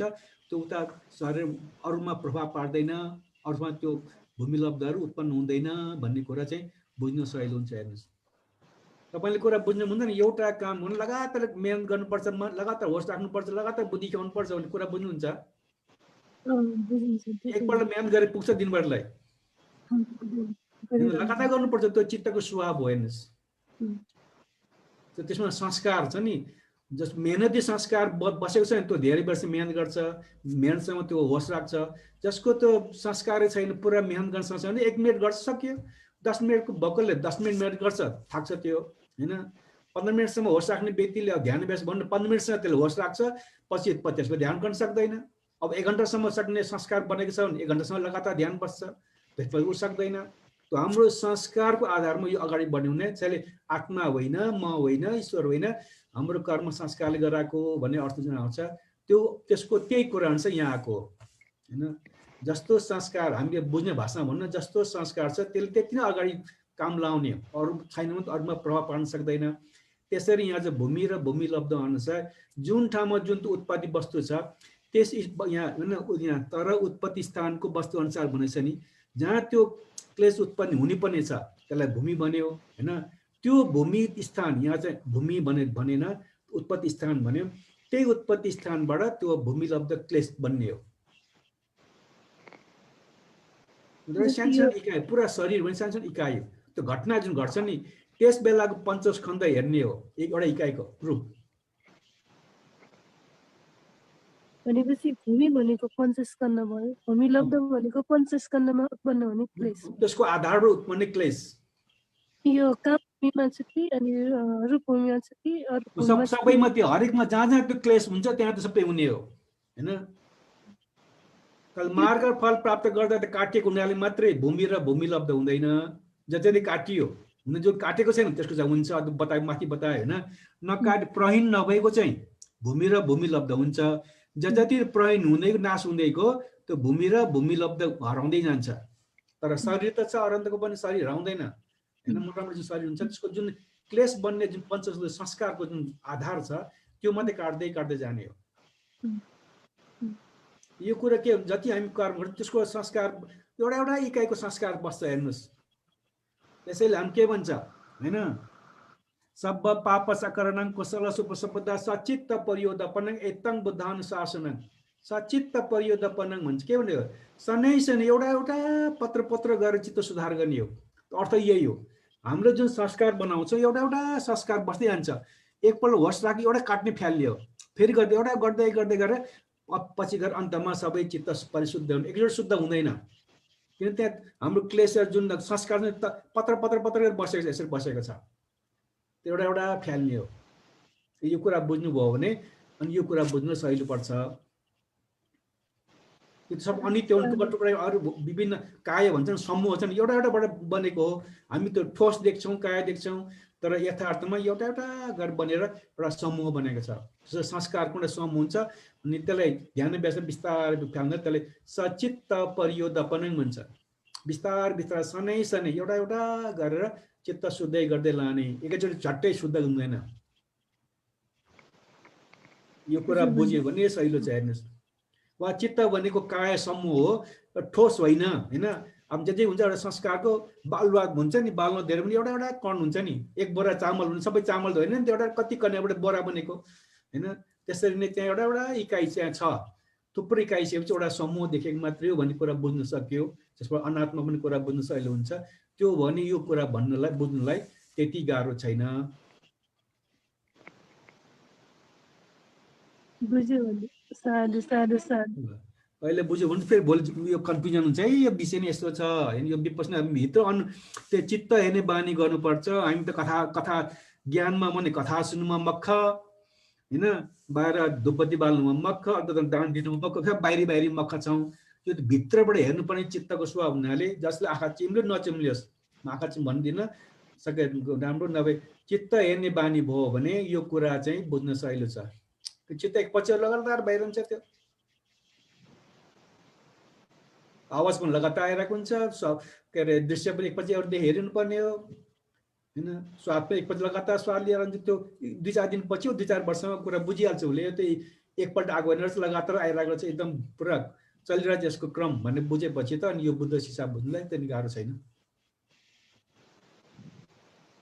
मैले कति लगातार एकपछि अर्को अक्षरको आवाज दिएको बल्ल तपाईँ कान पुग्छ, त्यो तपाईँ सुन्दै जाने हो। मैले एकैचोटि एउटा ढिक्कै आवाज दिएको त होइन कि हो भन्नुहोस् त। मैले तपाईँले ढिक्कै आवाज दिएको हो कि एउटा एउटा अक्षरको लाइन त्यो क्रम दिएको हो भन्नुहोस् त।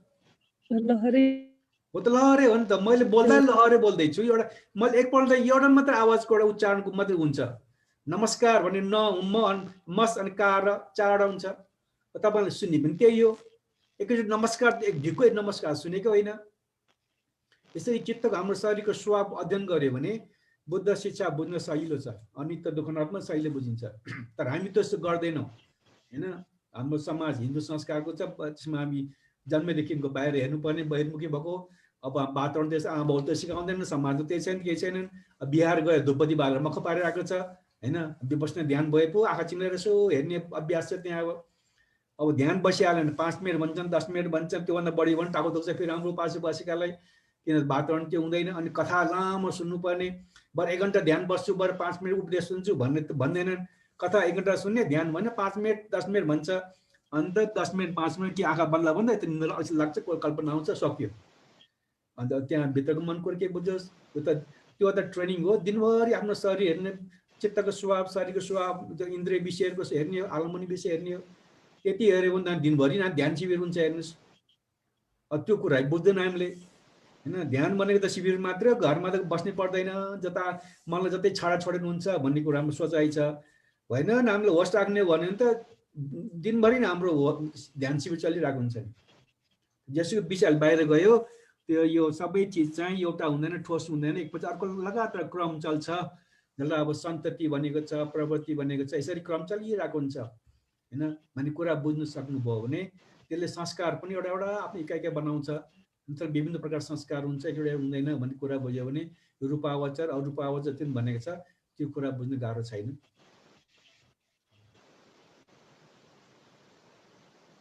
यहाँ छ नि, उत्पत्ति स्थानको वस्तु अनुसार भूमि लभ जानुपर्छ भन्ने कुरा बुझ्नुपर्छ।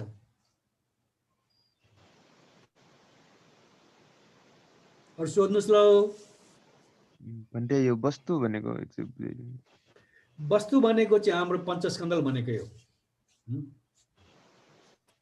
एउटा इकाइ हुन्छ पञ्चस्कन्ध। जुन बेला तपाईँ लोभ आयो, लोभ आउँदाखेरि जुन तपाईँ पञ्चस्कन्ध बन्छ नि, त्यो एउटा इकाइलाई यहाँ वस्तु भनेको।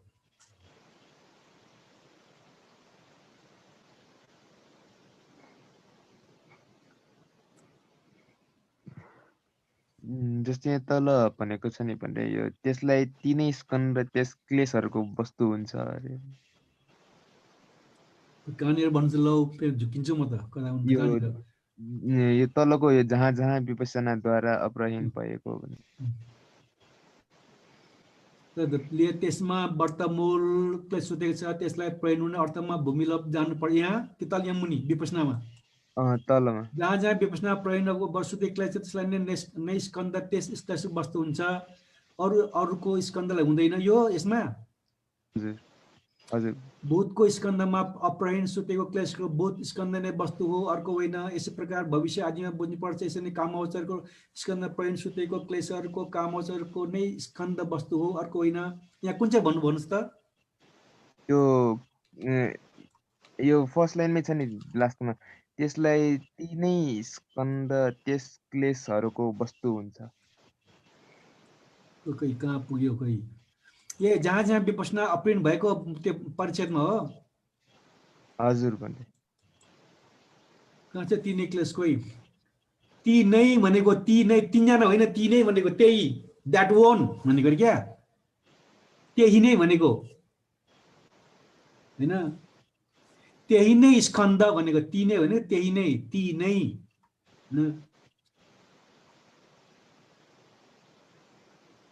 जहाँ जहाँ विपसनाद्वारा प्रहीन भएको अर्थमा सुते क्लेशन अप्रहीन होइन नाश भएको छैन।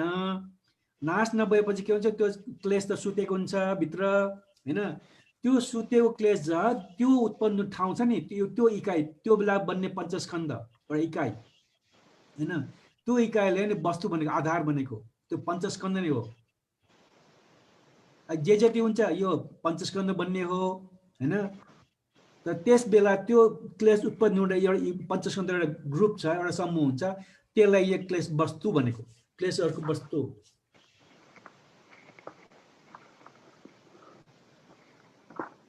हरेक चिजको एउटा हामी चाहिँ भन्नु न एउटा अब मकै फल्यो धान फल्यो मकै गेडा बोट त ठुलो हुन्छ मकै घोका त तर सबै मकै एउटा गेडा हुन्छ नि त्यो एउटा के सारा बिउ त्यसमा हुन्छ भने जस्तो हो। अर्को पनि अर्को मकै गेडा हुन्छ अर्को मकै गेडा हुन्छ त्यसले फरक फरक हुन्छ भने जस्तै त्यो जुन क्लेश उत्पत्ति हुन्छ एउटा इकाइ हुन्छ अर्को इकाइ बनाउँछ अर्को बनाउन जान्छ होइन तर एउटा इकाइ भएको छ त्यो अर्को इकाइमा चाहिँ त्यो हुँदैन त्यो क्लेश उत्पत्ति आधार हुँदैन आफ्नो आफ्नो आधार त्यो पञ्चस्कन्धको एउटा समूह हुन्छ भन्नु खोजेको थियो।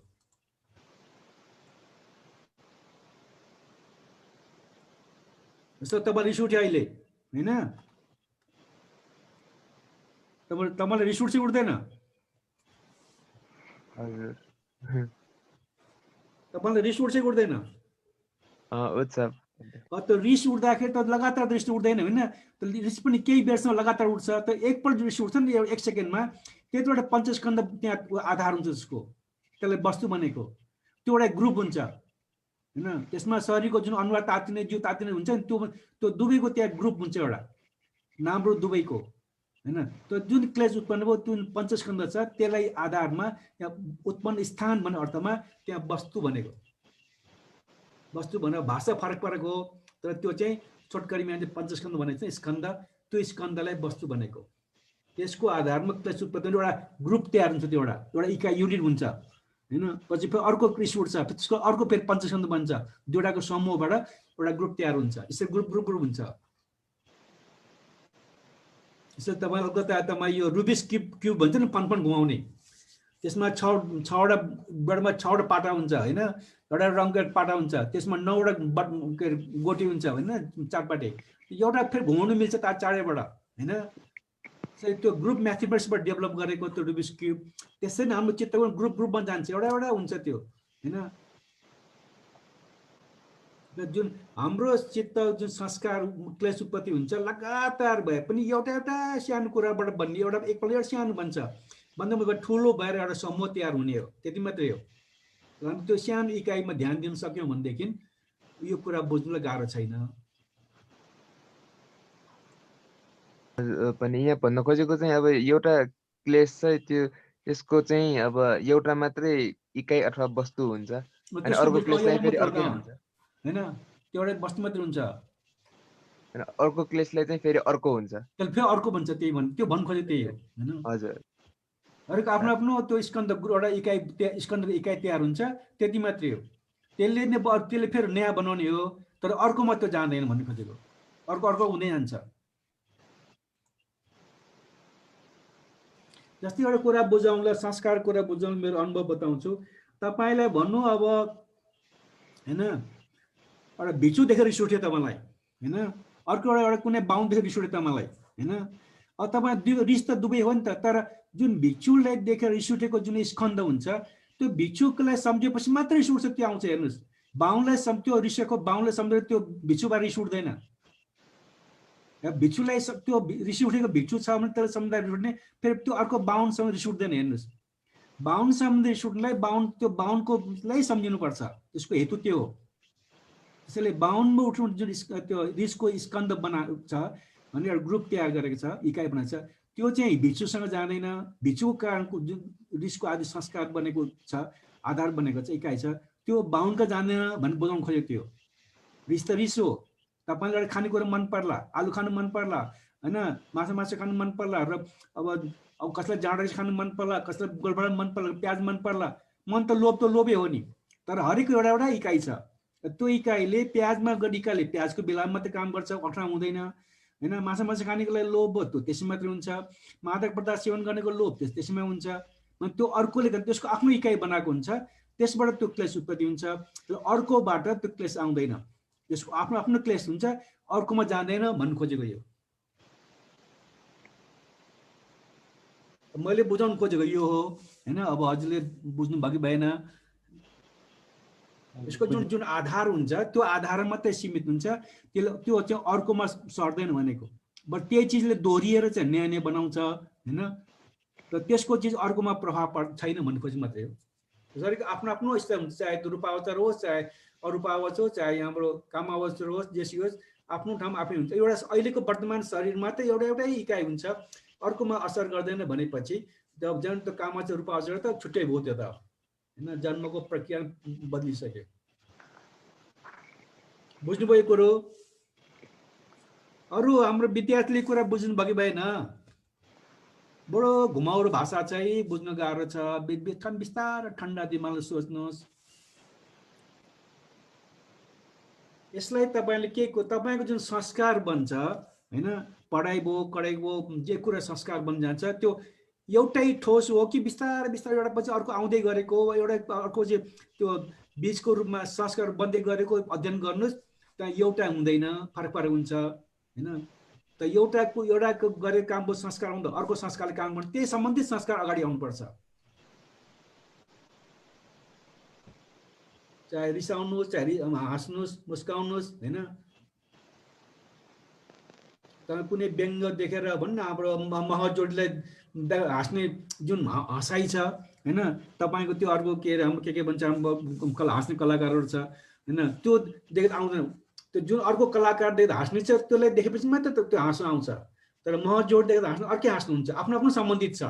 हाँसो हो होइन। त तपाईँलाई थाहा हुन्छ त्यो महजोडीसँग देखेको हाँसो कस्तो हुन्छ, गजरेलको हाँसो कस्तो हुन्छ, अर्कै मुन्द्रे सुन्दर के भन्छ, त्यसले देखेर हाँसो कस्तो हुन्छ होइन। त्यसरी फरक एउटा आफ्नो इकाइ बनेको हुन्छ। हेर्नुहोस्, त्यो इकाइ अर्को इकाइमा सर्दैन भनेको। बुझ्नुभयो? अब यसलाई त आफ्नो अनुभवलाई यसो विश्लेषण गरेर हेर्नुहोस्, हो कि होइन होइन। आफ्नो स्वभाव प्रकट गर्दाखेरि एकनाश हुन्छ कि त्यो विषय अन्तर फरक हुन्छ, विचार गऱ्यो भने यो कुरा बुझ्न गाह्रो छैन।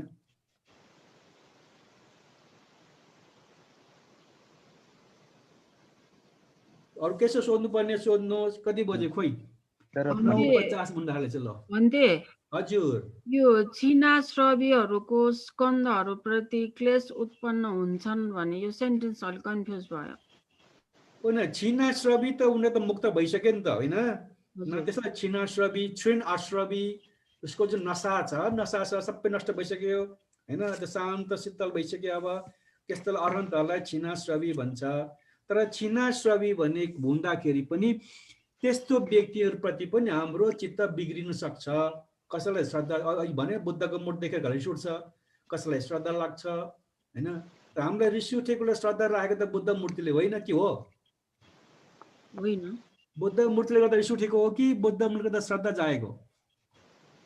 श्रद्धा जागेको श्रद्धा जगाएको कारण के त रिस उठेको कारण के रहेछ श्रद्धा जागेको कारण के त यो आफ्नो मनभित्रको क्लेश त्यो मन भित्र जुन आधार छ नि त्यसलाई वस्तु भनियो यहाँ हैन उत्पत्ति स्थान वस्तु भन्यो त्यसलाई भूमि भन्यो यहाँ हेर्नुस् त्यो भूमि भन्ने कुरो भित्र हुन्छ बाहिर आलम्बन होइन भन्ने भन्नु खोजेको यहाँ हजुर भन्थे साधुवाद अरहन जस्तो व्यक्तिमा नि यस्तो हुन्छ भने अझ सबभन्दा माथिल्लो तहको उदाहरण दियो यहाँ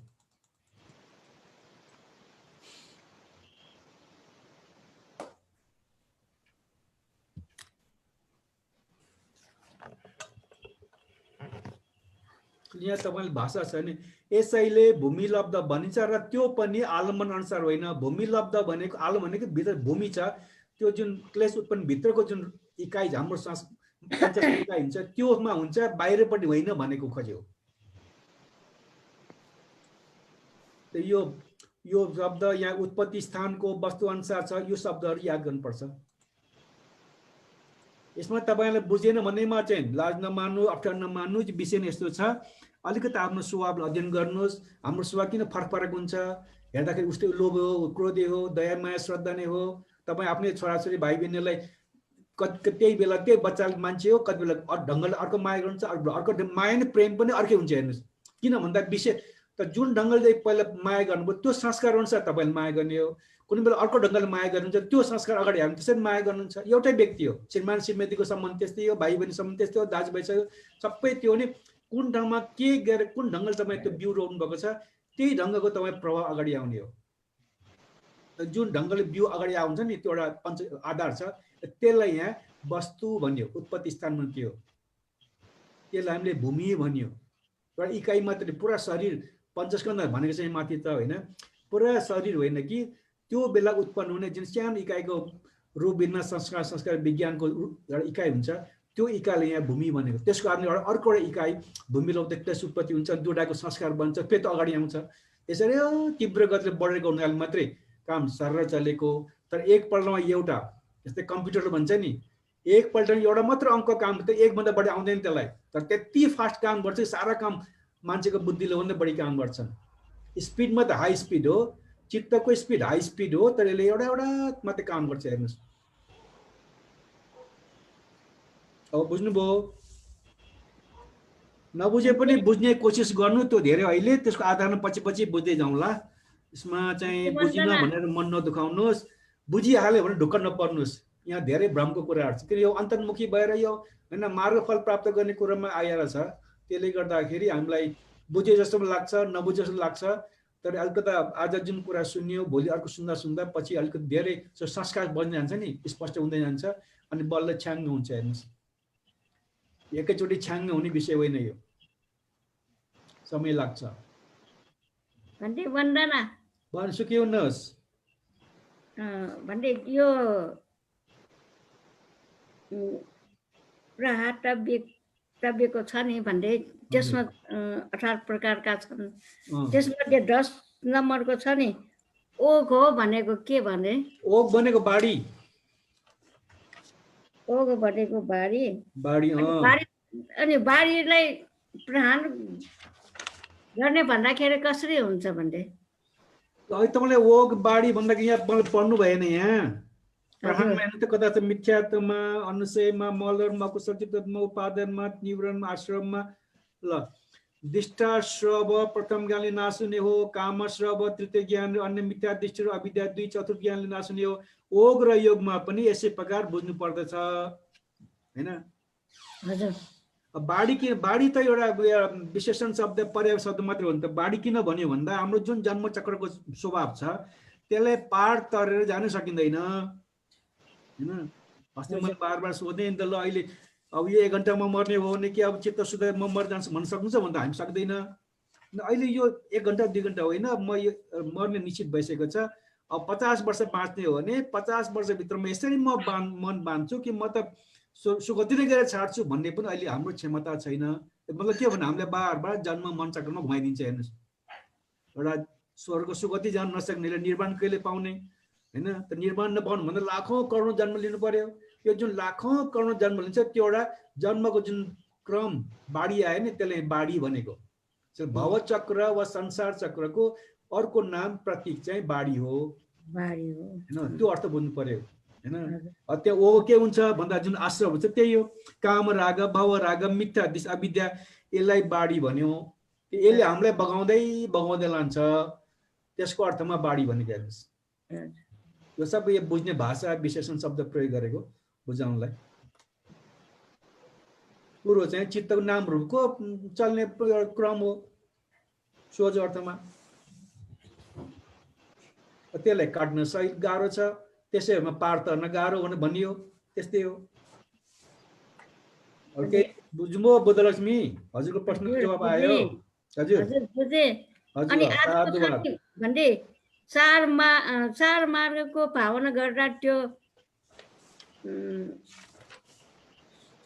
त्यो त्यो भूमि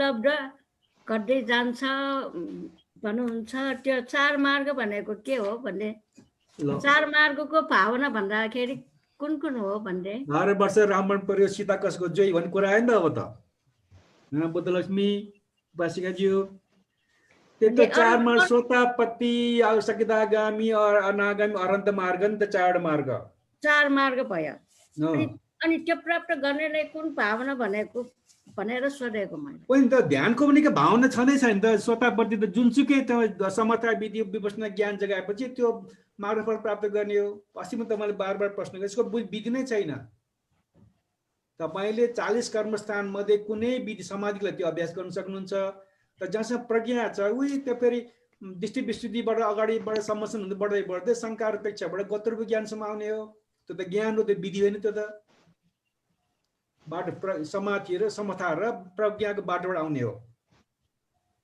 आएपछि तपाईँको क्लेश काट्नु पर्यो प्रहातव्यबाट के भन्दा अब संयोजन अनुसार कुरा गऱ्यो भने सक्का दिते विचिकित्सा शीलवत परामर्श त्यो तीनटा संयोजन काट्यो भने स्वतापन्ने हुने हो हैन तपाईले विधि भन्नु जे भन्नु यही हो तरिका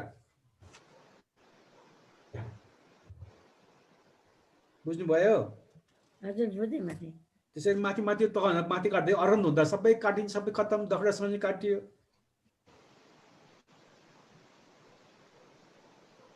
ल सोध्नुस् है अस्ति पनि तपाईँले बार 3-4 चोटि सोधिसक्ने प्रश्न तपाईँले त्यसैले आज हामीले कुरा बुझे भने पनि भोलि नबुझ्न सक्छ बार प्रश्न गर्नु होला प्रश्न गर्न लाज नमान्नुहोस् हैन नबुझेको कुरा सोध्ने हो हैन मैले बार भन्छु उपासकले प्रश्न पनि डराउनै पर्दैन किन नजानेर त गुरु पनि भन्तेको शरणमा आउने हो हैन बर भन् सिकाउने भन्तेलामा आएन भने पो लाज मर्दो हुन्छ उपासक भए के लाज मर्दो नजाने सिक्न आएको नजान्नेले लाज जानिन भन्ने पाइँदैन पाइन्छ जति पनि पाइन्छ जान्ने मान्छेले पो जान्न मैले जानिन भन्नु बद्दल लाज मर्दो हुन्छ त तपाईँ विद्यार्थी भएको नाताले सबै सोध्नुहोस् लाज मान्नु पर्दैन सिक्न आएको त हो जानेको भए त किन सिक्न आउनु पर्दैन यहाँ होइन र हजुर त्यसैले सानो तिनो नभन्नु जति कुरा कन्फ्युजन भ्रम पर्छ नबुझ्यो स्पष्ट हुँदैन त्यो सोधिरहने हो जबसम्म त ज्ञान पक्का हुँदैन पटिभेद भन्छ नि पक्का हुँदैन अभ्यास गरेन पर्छ एकपल्ट अभ्यास गरेर दुईपल्ट पुग्दैन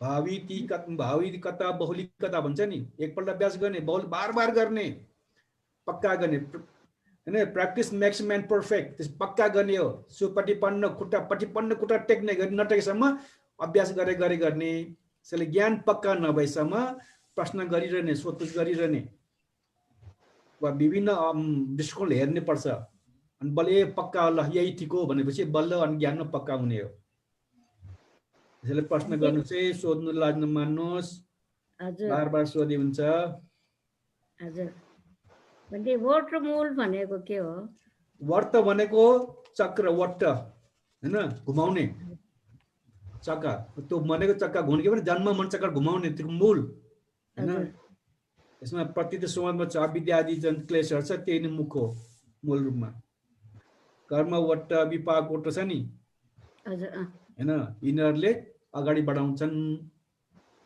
त्यो अविद्या आदि प्रतिस्मा छ नि अविद्या आदि संस्कार यिनीहरुले अगाडि बढाउने हो तृष्णा भावले अगाडि बढाउने तृष्णाले बढाउने हो त्यसले प्रतीत समाजको त हेर्दिनुस् यो कुरा बुझ्न सजिलो पर्छ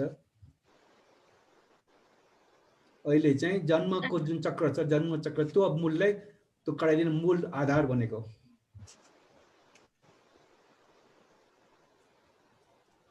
ल सोध्नुहोस्।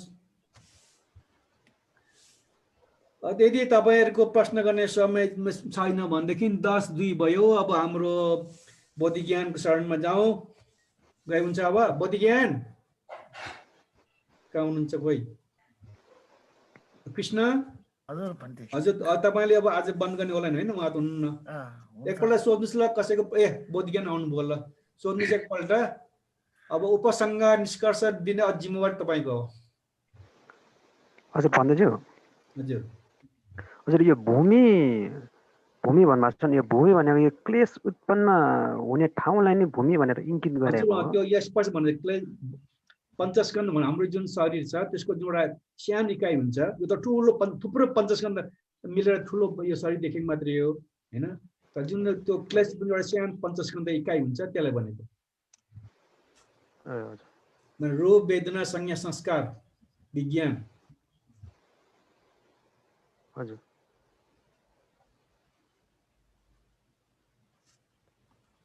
ल अरु छैन भने अब इति शुभम के भन्नुपर्ने अब बोधि ज्ञान भन्नुहुन्छ अब।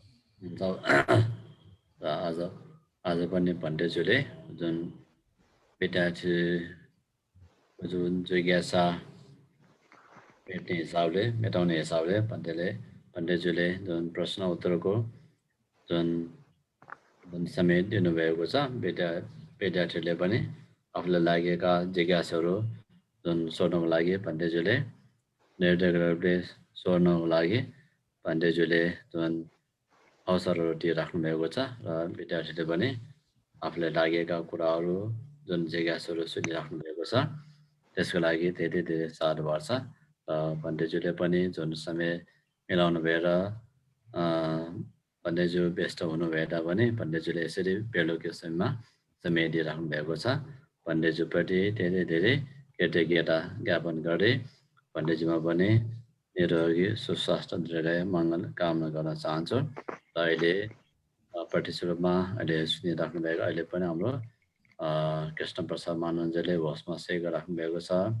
बुद्धलक्ष्मी साके अब जसले पनि यो कक्षा हुँदाखेरि बसिराख्नु भएको छ। त्यसै माइलोडोङ हुनुहुन्छ चन्द्र साके गुणमर्जन। अहिले गुणमर्जनलाई यो अहिले 10 कक्षाको अहिले अपडेट भएको पठाइसकेको छ अहिले मेसेन्जरमा। हाम्रो विद्यार्थीहरूलाई यो 10 कक्षाको अपडेट भएको चाहिन्छ कि चाहिँदैन? एकचोटि म ग्रुपमा राखिदिन्छु। म अहिले अपराधी भएको हुनाले आज राख्दिनँ, भोलि बिहान राख्छु म। अहिले ज्ञान दर्शन अवराज सर्मेश अवराज पनि अहिले हाम्रो प्रत्येक कक्षामा उहाँले सहभागिता पनि राख्नु भएको हुन त्यस्तै ज्ञान दर्शन हुनुहुन्न अहिले। म शर्मिष्ठा मात्रै सुनिरहेको छु। ज्ञान दर्शन चाहिँ सेवामा हुनुहुन्छ। अहिले 45 दिनको सेवामा होइन, 10 दिनको शिविरमा। 10 दिनको शिविरमा सहभागी हुनुहुन्छ। अहिले हाम्रो शर्मिष्ठा अवराज उपासिका यो प्रत्येक कक्षामा अहिले सहभागिता जनाइराख्नु भएको छ। हाम्रो माइलाडोङ हुनुहुन्छ मैत्री साके, त्यसै गरेर निर्मला तामाकार, राम तामाङ, हाम्रो राम तामाङ युकेबाट सुनिराख्नु भएको छ। सरस्वती महर्जन, सुनिति भट्टाचार्य। साथसाथै हाम्रो अहिले यो फेसबुक परिटिको फेसबुकबाट पनि अहिले करिब 565 जनाले अहिले हाम्रो रिस हुनुहुन्छ। अहिले सुनिराख्नु भएको पढिराख्नु भएको अवस्था देखिन्छ।